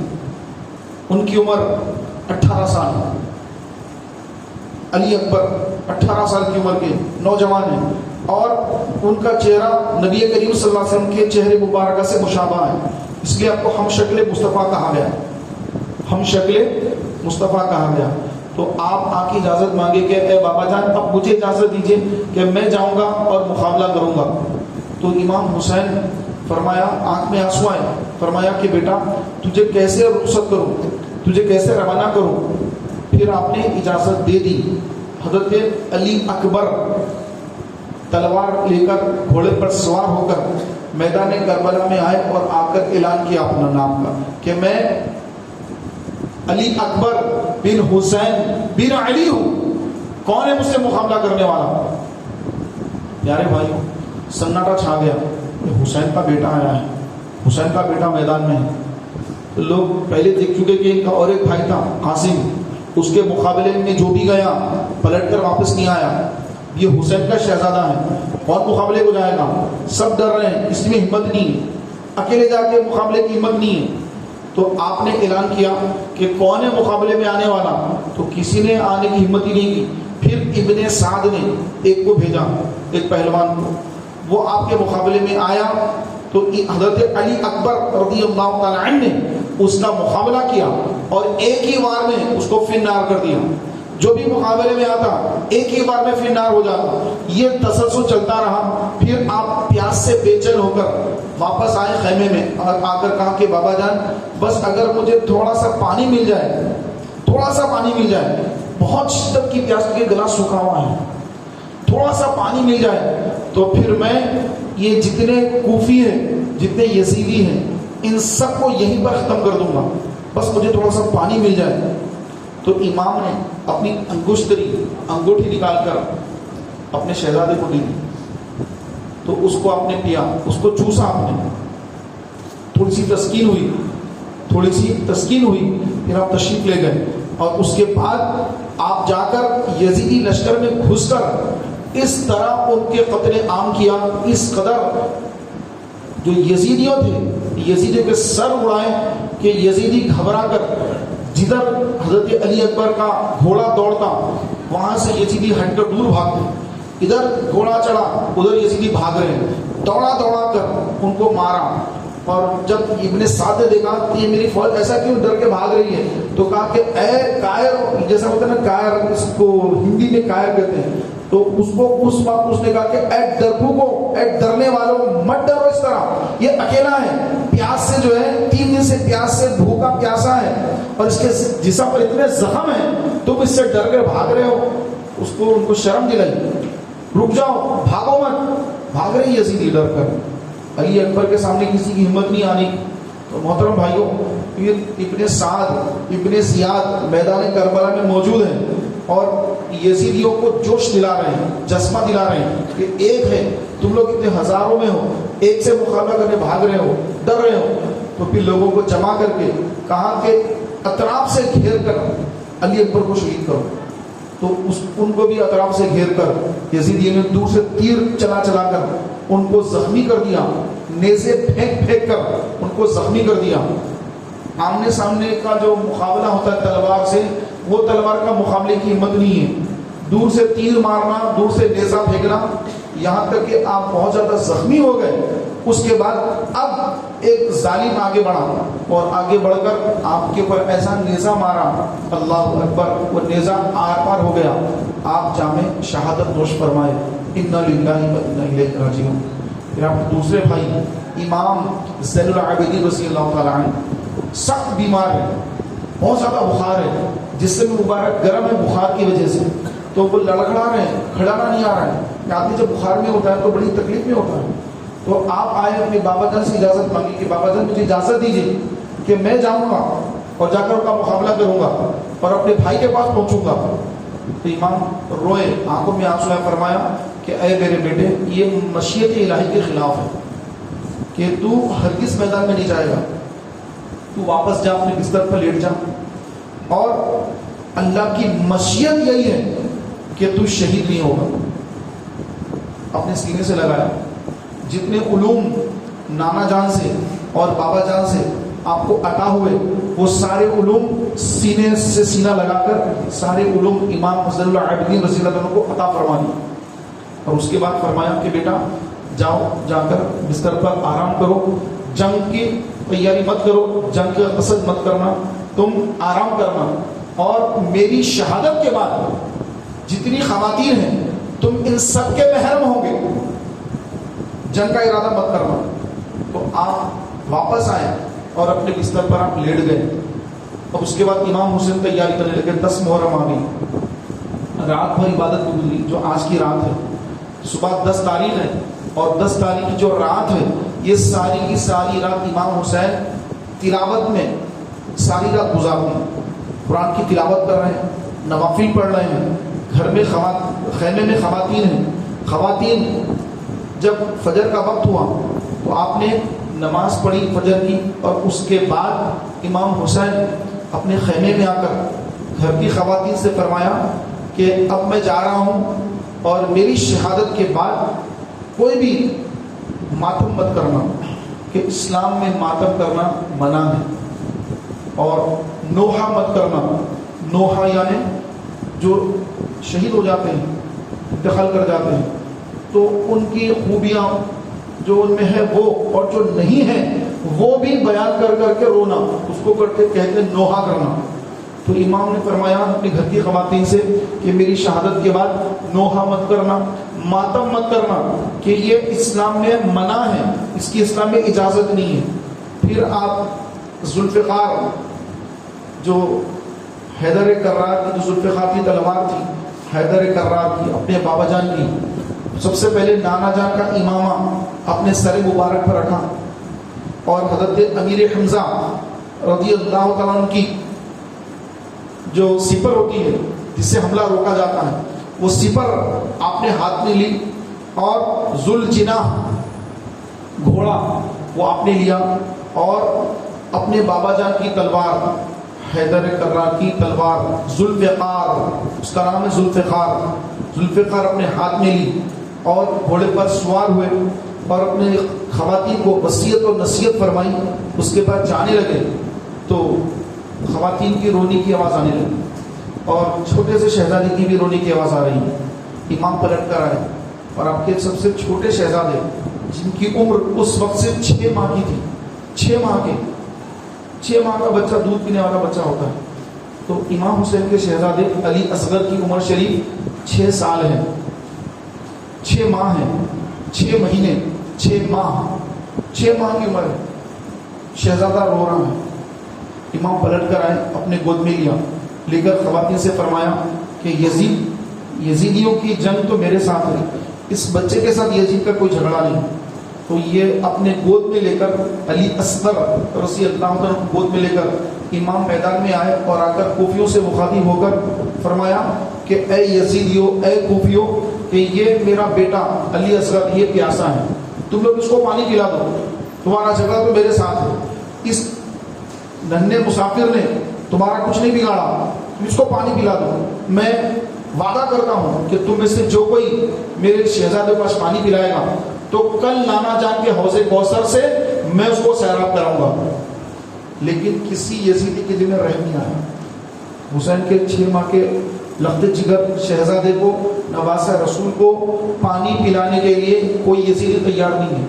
اور حرمل نامی ایک ظالم نے تیر نکالا اور نشانہ باندھا. کون سا نشانہ باندھا؟ حضرت علی اصغر کے پیاسے گلے کا نشانہ باندھ کر تیر چھوڑا, اور وہ تیر آ کر سیدھا امام حسین کے شہزادے علی اصغر کے پیاسے گلے پر لگا اور آر پار ہو کر امام حسین کے ہاتھ میں بھی دھسا اور حضرت علی اصغر کے پیاسے گلے سے خون کا فوارہ نکلا اور حضرت علی اصغر جو 6 ماہ کے تھے اور تھوڑی سی آپ نے جو ہے حرکت کی، اس کے بعد آپ جام شہادت نوش فرما لی۔ امام کی آنکھوں میں آنسو آئے اور لیا اور لے کر آپ نے خون جو تھا اس کو اچھال دیا، خون اچھال دیا اور فرمایا کہ لوگ علی اصغر بھی اب حوض کوثر پر سیراب ہو گئے۔ لائے اپنے شہزادے کو، 6 ماہ کے شہزادے علی اصغر، ان کو لے کر خیمے میں لا کے خواتین کے سامنے رکھ دیا۔ فرمائے کہ لوگ اب علی اصغر بھی سیراب ہو چکے ہیں۔ تو دیکھیے آپ غور فرمائیے، کہنے میں، سننے میں، لکھنے میں، پڑھنے میں، یہ پڑھ بھی لیتے ہیں، لکھ بھی لیتے ہیں، کہہ بھی لیتے ہیں، سن بھی لیتے ہیں، لیکن یہ حقیقت کے جو واقعات اس وقت ہوئے، اللہ اکبر، اس کا ہم تصور نہیں کر سکتے۔ محترم بھائیوں، حضرت علی اصغر 6 ماہ کے، ان کی لاشا پڑا ہوا ہے اور امام سر پر امامہ رسول باندھ کر، سپر حمزہ لے کر، مولا علی کی تلوار لے کر، امیر حمزہ کی سپر لے کر، ذوالجناح گھوڑے پر سوار ہو کر اب امام حسین میدان کربلا میں تشریف لائے تو سارے یزیدی آپ کو دیکھنے لگ گئے۔ آپ نے اعلان کیا، تقریر فرمائی کہ اے لوگوں، جو جانتا ہے تو وہ جانتا ہے، جو نہیں جانتا وہ آج جان لے کہ میں حسین ابن علی ہوں، میں نواسہ رسول ہوں، میں جگر گوش بطول ہوں، مجھے پہچانو۔ تم اپنے خیموں میں نماز پڑھتے ہو، اتحیات کے بعد تم درود پڑھتے ہو، درود میں تم پڑھتے ہو اللہم صلی علی محمد و آل محمد، تم نماز میں آل محمد پر درود پڑھتے ہو اور آل محمد پر تم نے پانی بند کر کے رکھا ہے اور آل محمد پر تم تیر چلاتے ہو، آل محمد کا خون بہا کر اپنے ہاتھوں کو آل محمد کے خون سے رنگنا چاہتے ہو، اور میں یہاں پر نہیں آیا تھا، تم لوگوں نے خط لکھ کر مجھے بلایا، یہ تمہارے خط ہیں۔ خط نکال کر آپ نے بتایا، خط نکال کر بتایا کہ یہ تمہارے خطوط ہیں، اے کوفے والو، یہ تمہارے خطوط، مکے کو تم نے خط لکھ کر مجھے بلایا اور بلا کر تم میرے ساتھ یہ شروع کرتے ہو، تو میں تم سے جنگ نہیں کرنا چاہتا، میں واپس آنا چاہتا ہوں، میں تم سے کوئی جنگ نہیں چاہتا۔ تو یزید کے جو کارندے تھے، ابن سعد، ابن زیاد، یہ دونوں پریشان ہو گئے کہ یہ ایسی تقریر ہے کہ یہ تو ذہنوں کو تبدیل کرنے والی ہے۔ یزیدیوں میں چھیمے گوئیاں شروع ہوئی کہ ارے یہ تو حسین سے مقابلہ کریں گے تو پھر بہت مشکل ہوگی، آخرت میں تو ہماری برباد ہوگی آخرت، تو لوگ ہٹنے لگے، یہاں سے جانا چاہیے۔ تو ابن سعد، ابن زیاد نے غور کر لیا کہ لوگ بھاگنے کی فکر میں ہیں، کہا کہ اے ڈرپو کو کہاں بھاگتے ہو، یہ اکیلا بچا ہوا ہے، بس ان کا سر لے لینا ہے، اس کے بعد یزید مالا مال کر دے گا، بہت مال ملے گا، پوری زندگی عیش کرنا ہے اس کے بعد تم سب کو۔ اب یہ 3 دن کے بھوکے پیسے یہ بچے ہوئے حسین، ان کا سارا کنبہ ختم ہو گیا، ان کے سارے چاہنے والے ختم ہو گئے، ان کے پاس اب کوئی لڑنے والا ہے ہی نہیں، اب یہ اکیلے آ گئے آخری میں، اب ان کو ختم کر دینا ہے، ان کو ختم کر دیں گے تو بس ہماری جیت ہو گئی، یزید خوش ہوگا۔ جب یزید خوش ہوگا تو یزید کے پاس تو خزانے بھرے ہوئے ہیں، یزید تو تمہیں مالا مال کر دے گا، کام بھاگ رہے، پلٹ کر آؤ۔ یہ باتیں سن کر لوگ پلٹ کر پھر آ گئے۔ تو امام حسین نے اپنی تقریر ختم کی، ایک تیر آیا امام حسین کی طرف، ایک تیر آ کر امام حسین کی طرف گرا، تو آپ نے اپنی تقریر ختم کر کے ارشاد فرمایا الحمدللہ کہ میں نے اپنی حجت پوری کر لی، اب کل قیامت کے دن یہ جو یزیدی لشکر ہے اس میں سے اب کوئی بھی یہ نہیں کہہ سکتا کہ اے حسین، ہمیں تو معلوم ہی نہیں تھا کہ آپ علی کے شہزادے ہیں، جنگ پر آئے ہیں، ہم سے تو غلطی ہو گئی، ہم کو معلوم نہیں تھا۔ یہ کل کے دن، قیامت کے دن، کل کوئی یہ نہیں کہہ سکتا۔ آج میں نے اپنا تعارف پیش کر دیا، اپنا مقصد بیان کر دیا اور تمہیں بھی بتا دیا کہ تمہارا اور میرا کوئی جھگڑا نہیں اور میں واپس جانا چاہتا ہوں، لیکن نہیں، تم مجھ سے جنگ کرنا چاہتے ہو تو آؤ مقابلہ کرو، اور میری حجت تمام ہو گئی۔ ایک حجت ہوتی ہے کہ کل کے دن کوئی بولے ارے ہم کو تو نہیں معلوم تھا، غلطی ہوئی، غلط فہمی بھی ہو گیا ہے، تو غلط فہمی ہمارا سب ختم۔ آپ نے فرمایا کہ میری حجت تمام ہو گئی، کل میدان محشر میں کوئی یزیدی یہ نہیں کہہ سکتا کہ مجھے نہیں معلوم تھا، میں غفلت میں تھا، مجھے خبر نہیں تھی، اب کسی کی کوئی حجت نہیں، میں نے اپنی حجت تمام کر دی اور میں اپنا کام پورا کر دیا، اب تم میں سے جو میرے سے مقابلے کو آنا چاہتا ہے آئے۔ تو ابن سعد نے تھوڑے پہلوانوں کو امام حسین کے لیے ریزرو کر کے رکھا تھا کہ جب حسین میدان میں آئیں گے تو میں ان پہلوانوں کو اتاروں گا میدان میں، اس سے پہلے نہیں۔ تو وہ بڑے بڑے سورما، بڑے بڑے پہلوان، کوئی دمشق کا پہلوان ہے تو کوئی عراق کا پہلوان ہے، کوئی وہاں کا پہلوان ہے تو وہاں کا پہلوان ہے، تو بڑے بڑے پہلوان ہیں، وہ کئیوں سے مقابلہ کرنے والے، زبردست تیر چلانے والے، تلوار چلانے والے، نیزہ چلانے والے، حسین کے مقابلے کے لیے یہ کسی کے مقابلے میں پہلے نہیں آئے، ان کو ریزرو کر کے رکھا گیا تھا۔ جیسے امام حسین تشریف لائے، امام علی مقام آ کر اعلان فرمائے تو ابن سعد نے بڑے بڑے پہلوانوں کو میدان میں اتارا، کہا کہ دیکھو اب حسین سے مقابلے کا وقت آ گیا، کہ اب یہ پہلوان اب آئیں گے میدان میں۔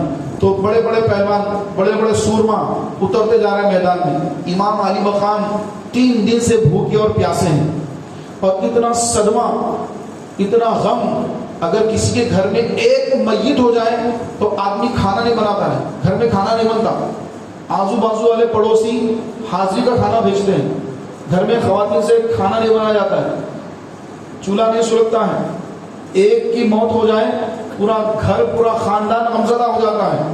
اور یہاں پر امام حسین رضی اللہ تعالی عنہ آپ کے سامنے، آپ کے چاہنے والے 72 نفوس، آپ کے شہزادے، آپ کے بھتیجے، آپ کے بھانجے سب شہید ہو گئے، اور اب آپ خود میدان میں ہیں، اور 3 دن کی بھوک، 3 دن کی پیاس، شدت کی دھوپ، سخت گرمی، اور ادھر وہ پہلوان روزانہ یزید کا دستر بچھ رہا ہے، اس پر بہترین کھانے اور مشروب، شربت، ٹھنڈا پانی، ہر چیز مہیا ہے، کسی چیز کی کمی نہیں ہے یزیدی لشکر میں، اور امام حسین 3 دن سے بھوک اور پیاس کی شدت کو محسوس فرماتے ہوئے میدان میں تشریف لا کر اعلان فرما رہے کہ آؤ مجھ سے مقابلے کے لیے، اگر تم چاہتے ہو کہ مقابلہ ہی کرنا ہے تو پھر آ جاؤ میدان میں۔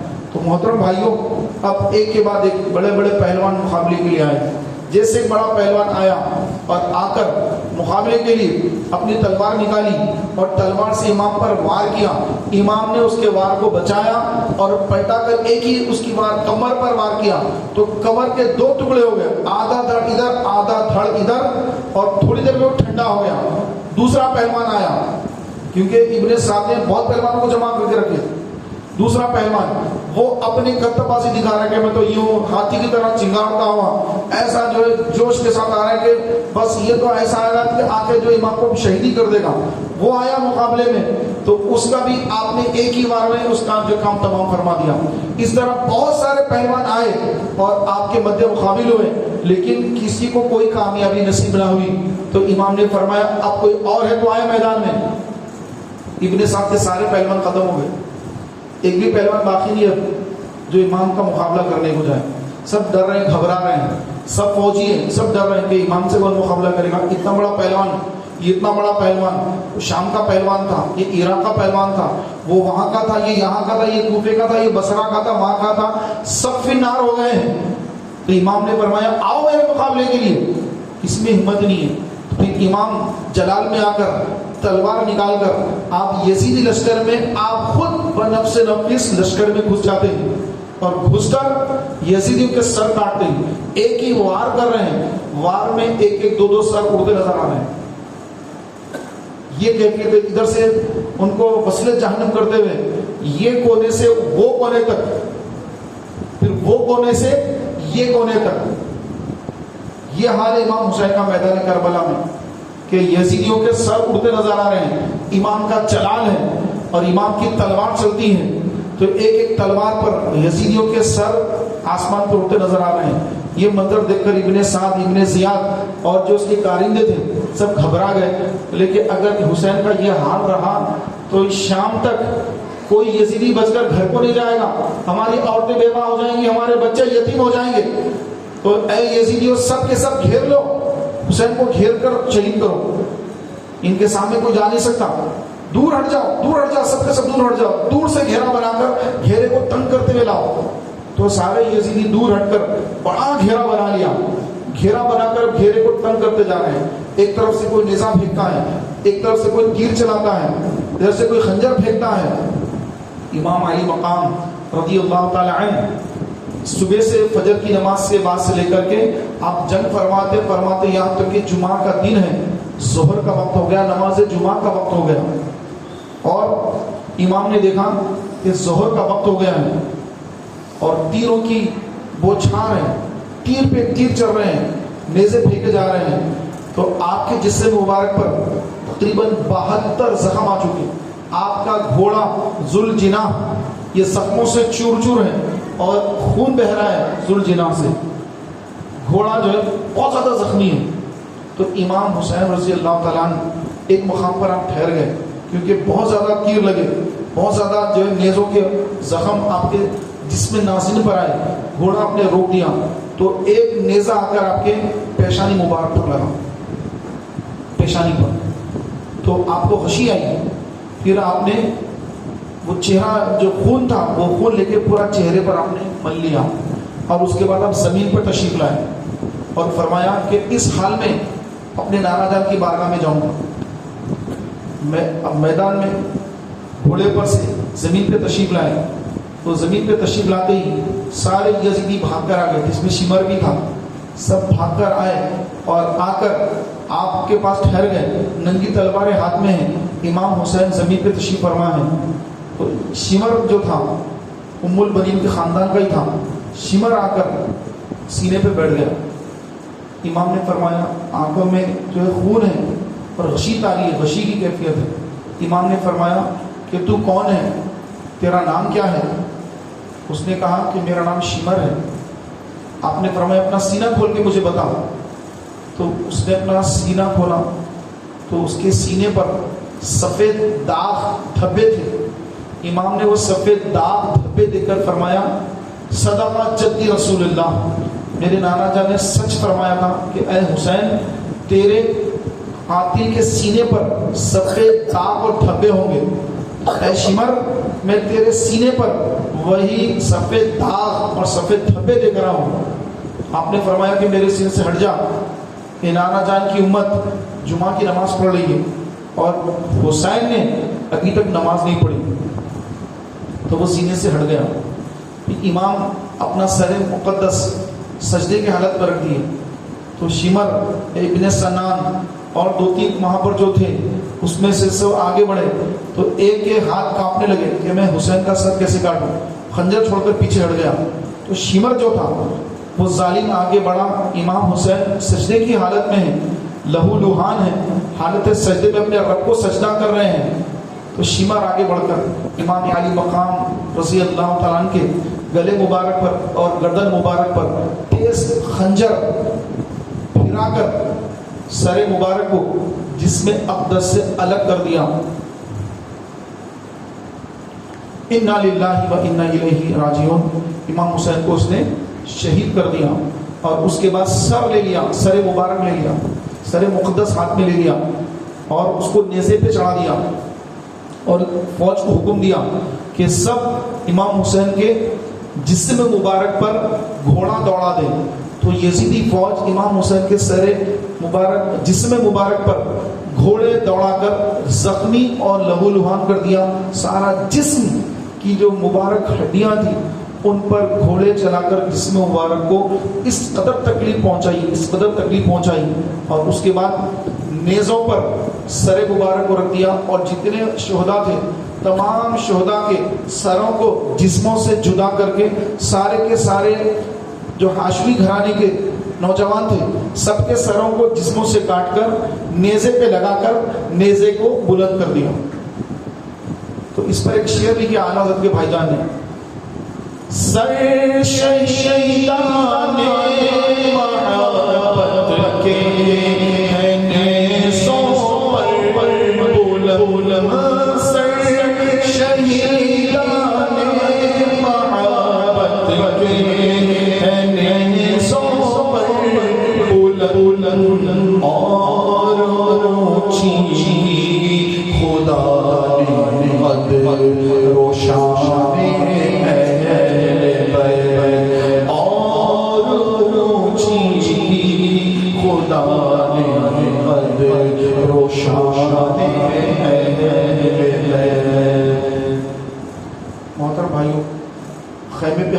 لیا گیا.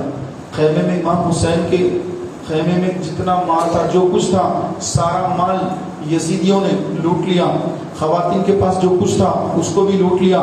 خیموں کو آگ لگا دی گئی، خیمے جلا دیے گئے، اور جتنی آل رسول کی خواتین تھی، رسول کے گھرانے کی خواتین تھی، ان سب کو قیدی بنا لیا گیا.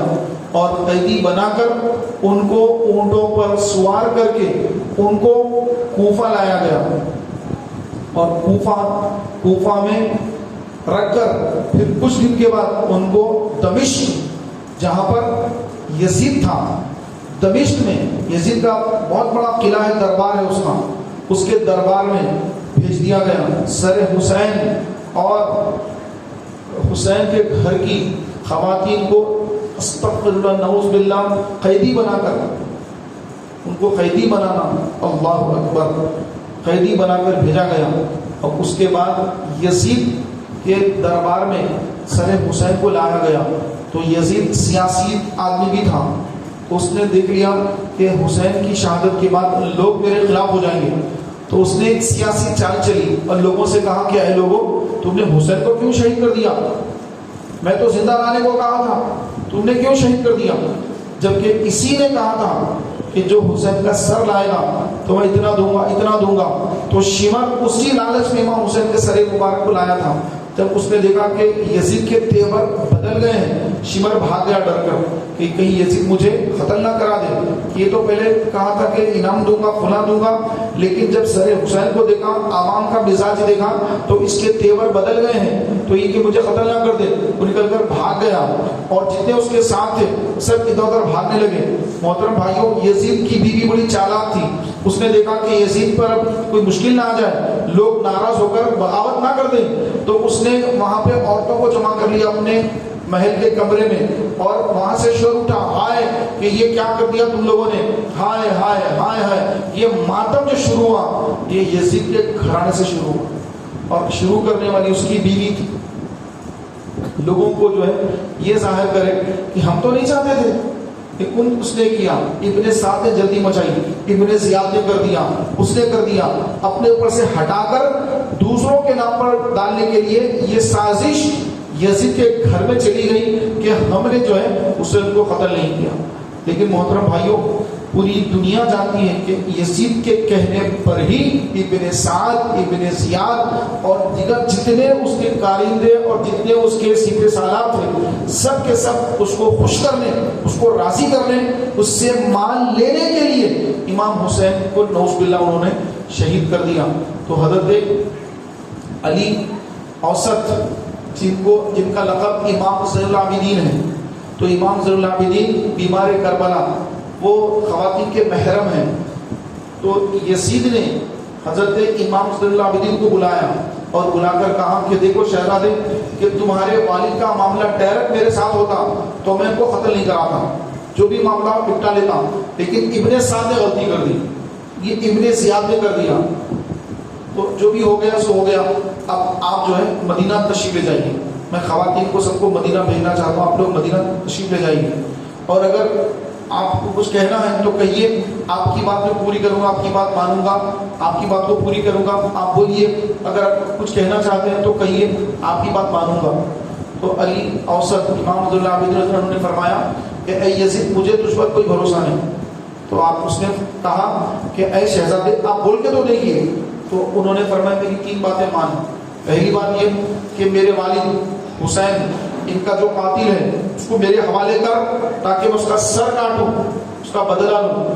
دوسری بات میری یہ ہے کہ کل جمعہ کا دن ہے، دمشق کی جو جامع مسجد ہے اس مسجد میں جمعہ کے دن مجھے خطاب کرنے کی اجازت ہے، کہ میں لوگوں میں خطاب کرنا چاہتا ہوں، داستان کربلا بیان کرنا چاہتا ہوں، مجھے اجازت ہے.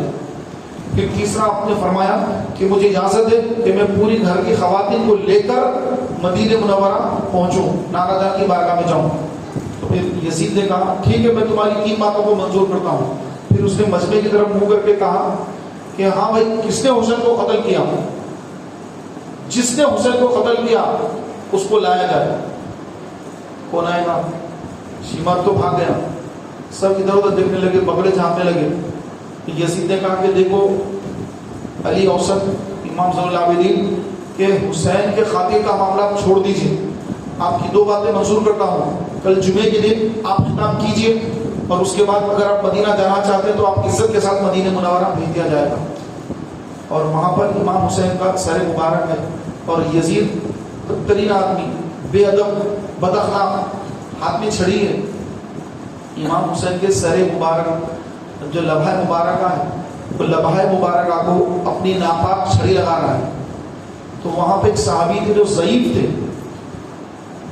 انہوں نے فرمایا، روتے ہوئے فرمایا کہ اے یزید اپنی ناپاک چھڑی ہٹا لے، خدا کی قسم میں نے اپنی آنکھوں سے رسول اللہ صلی اللہ علیہ وسلم کو ان مبارک فوٹو کو چومتے ہوئے دیکھا ہے، اور اپنی ناپاک چھڑی لگا کر امام حسین کی کے گال مبارک، ہونٹ مبارک کی تو توہین کر رہا ہے، اپنی چھڑی ہٹا لے۔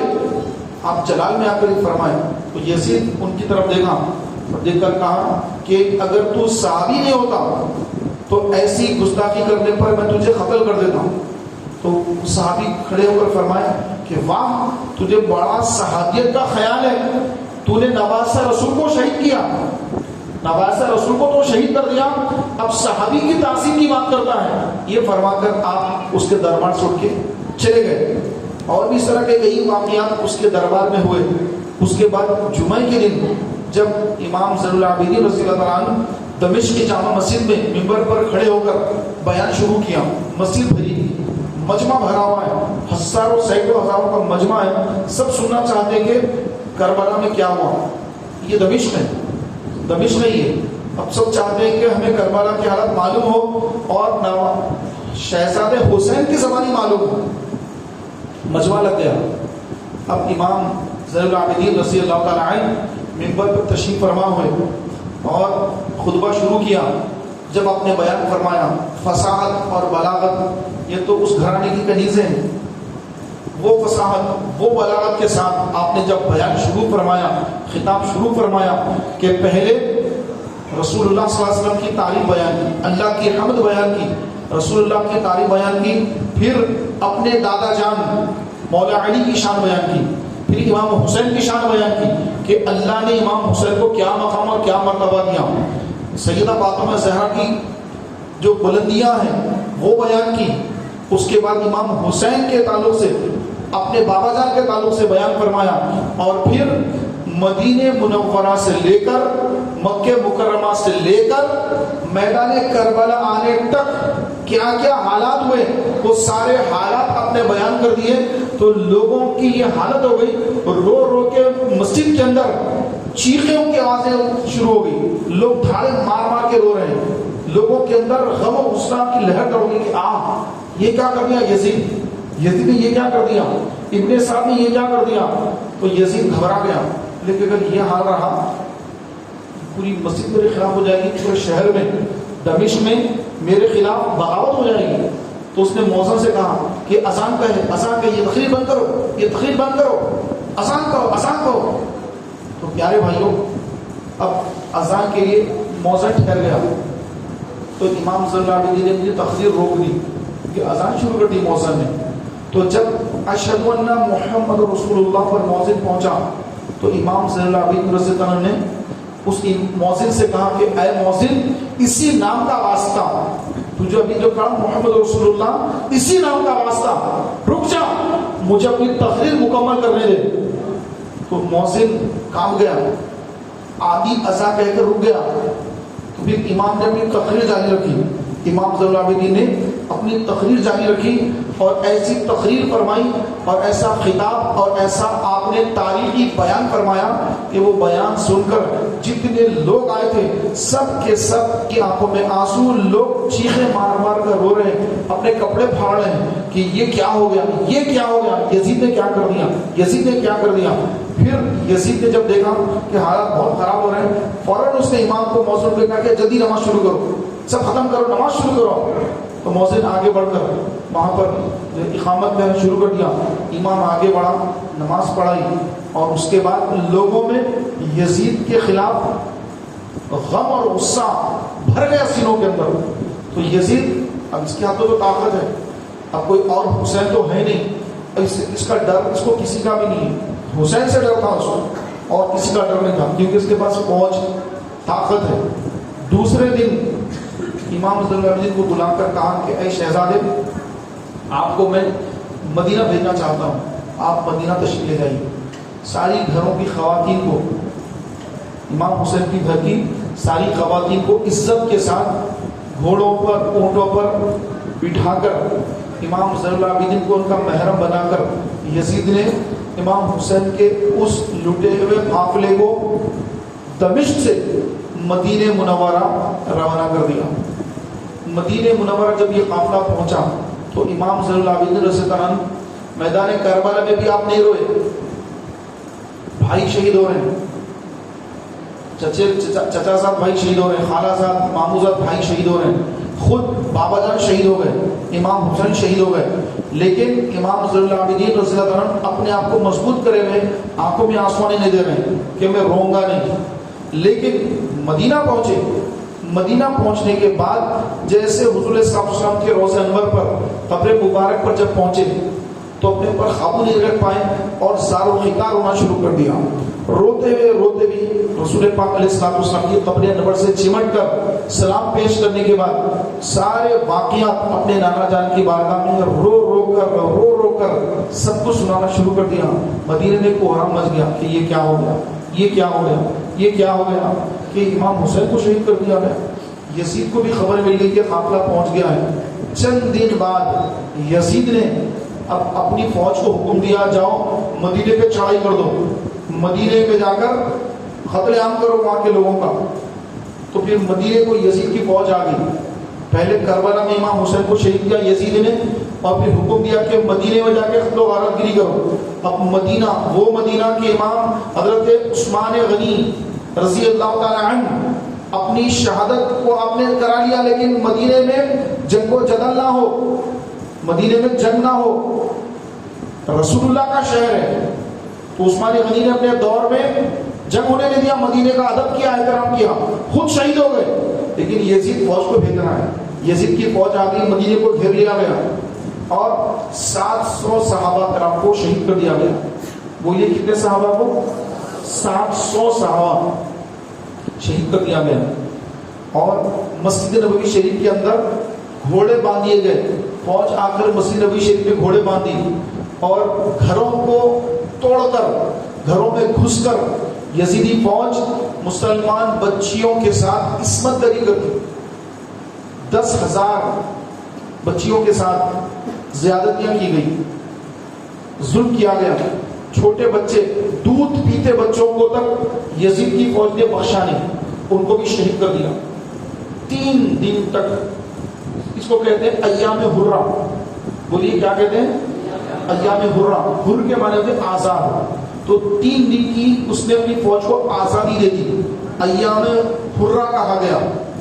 حرہ کے دن 3 دن تک یزیدی فوج کو مکمل اجازت دے دی گئی کہ مدینے میں جاؤ, جا کے جس کا گھر توڑنا ہے گھر توڑو, جس بچی پر زیادتی کرنا ہے, نوجوان بچیوں پر, لڑکیوں پر زیادتی کرو, جس کو قتل کرنا ہے قتل کرو, جس کو مال گھر کا لوٹنا ہے گھر کا مال لوٹ لو, دکان لوٹنا ہے دکان لوٹ لو, جس کو جو کرنا ہے کرو. جاؤ پوری فوج مدینے میں جا کر لوٹم لاٹھی کر دو, قتل و غارت گیری کر دو, عصمت دری کر دو, جو کرنا ہے کرو. 3 دن تم کو اجازت ہے.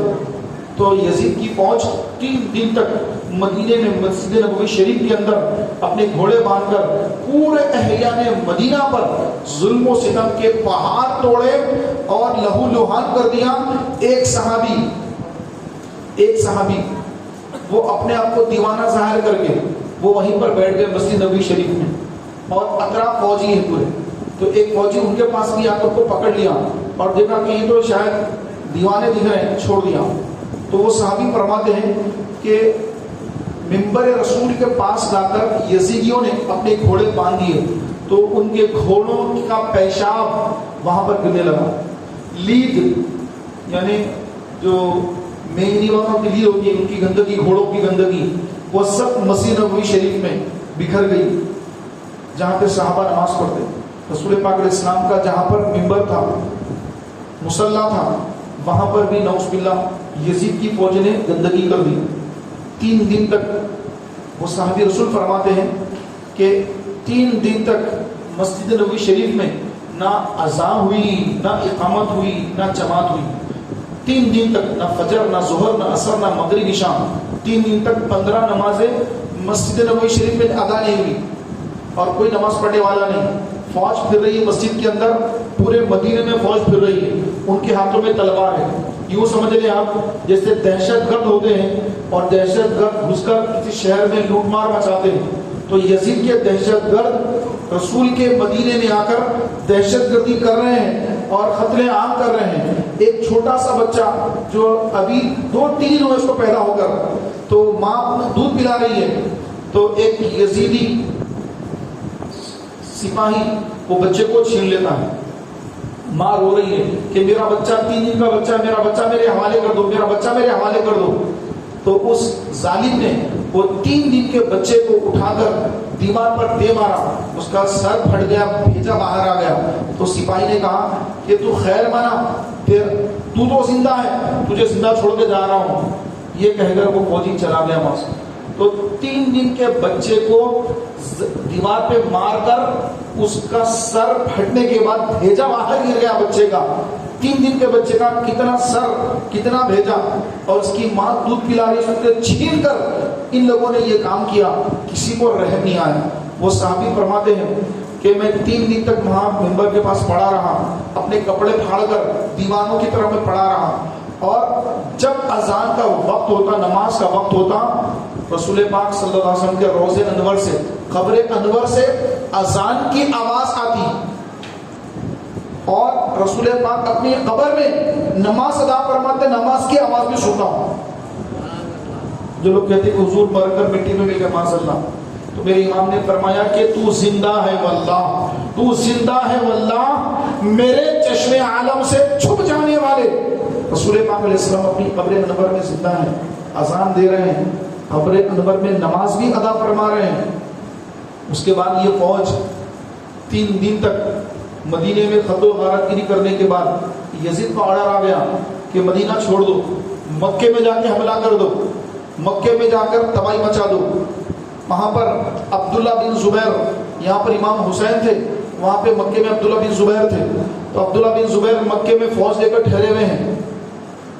یزید کی فوج آئی اور آ کر انہوں نے خانہ کعبہ پہ حملہ کر دیا. خانہ کعبہ پر پوری دنیا کے مسلمان جس طرح رک کر کے نماز پڑھتے ہیں، یزیدی فوج اس پر حملہ کرتی ہے. غلاف کعبہ جل گیا.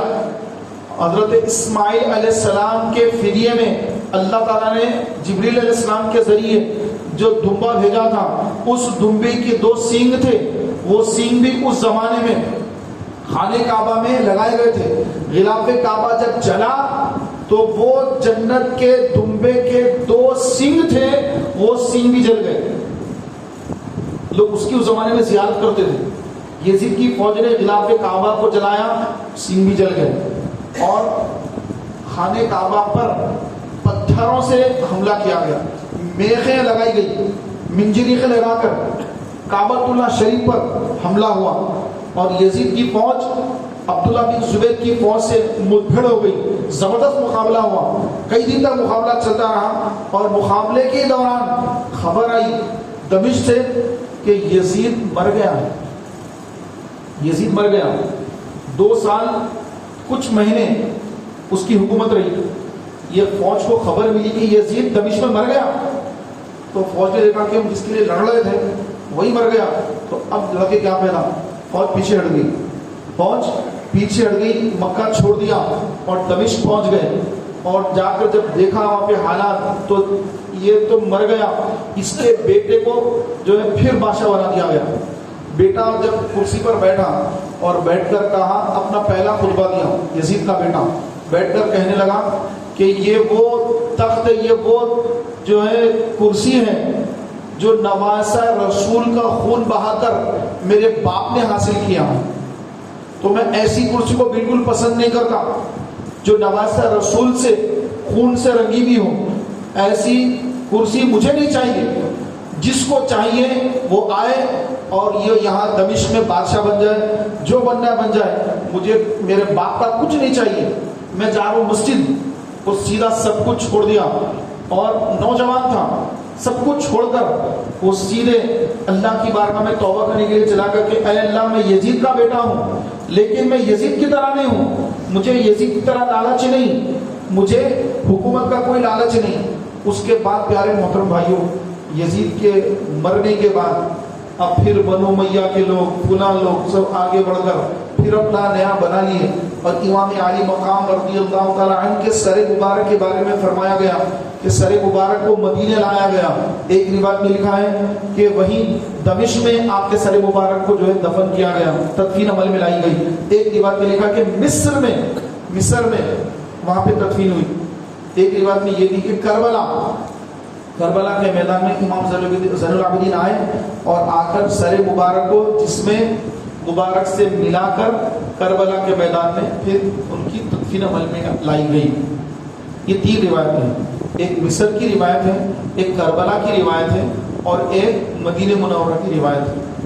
یہ 3 روایتیں ہیں۔ اب اللہ اس کے رسول جانے کہ امام حسین کا سر مبارک کربلا میں ہے یا مدینے میں ہے یا پھر مصر میں ہے، کیونکہ مصر کے لوگ کہتے ہیں کہ ہمارے پاس مصر لایا گیا تھا اور یہاں پر امام حسین کا سر مبارک کی تدفین عمل میں لائی گئی تھی۔ تو کربلا میں آپ کا جسم مبارک تو ہے، لیکن سر مبارک کربلا میں ہے یا جنت البقیع میں ہے یا مصر میں ہے، یہ اللہ جانے، اللہ کے رسول جانے، امام حسین جانے۔ ہم کو نہیں معلوم کہ کہاں آپ کا سر مبارک ہے۔ اللہ تبارک و تعالیٰ ان کی قبر انور پر کروڑوں رحمت نازل فرمائے، ان کے سب کے ہم سب کے گناہوں کو اللہ تعالیٰ معاف فرمائے، آمین بجاہ نبی الامین صلی اللہ تعالیٰ علیہ وآلہ وسلم۔ محترم بھائیوں، کافی لمبا آپ کا اس میں الحمدللہ گزرا، امام حسین کے ذکر میں گزرا، ہمارے لیے یہ سعادت مندی ہے۔ کل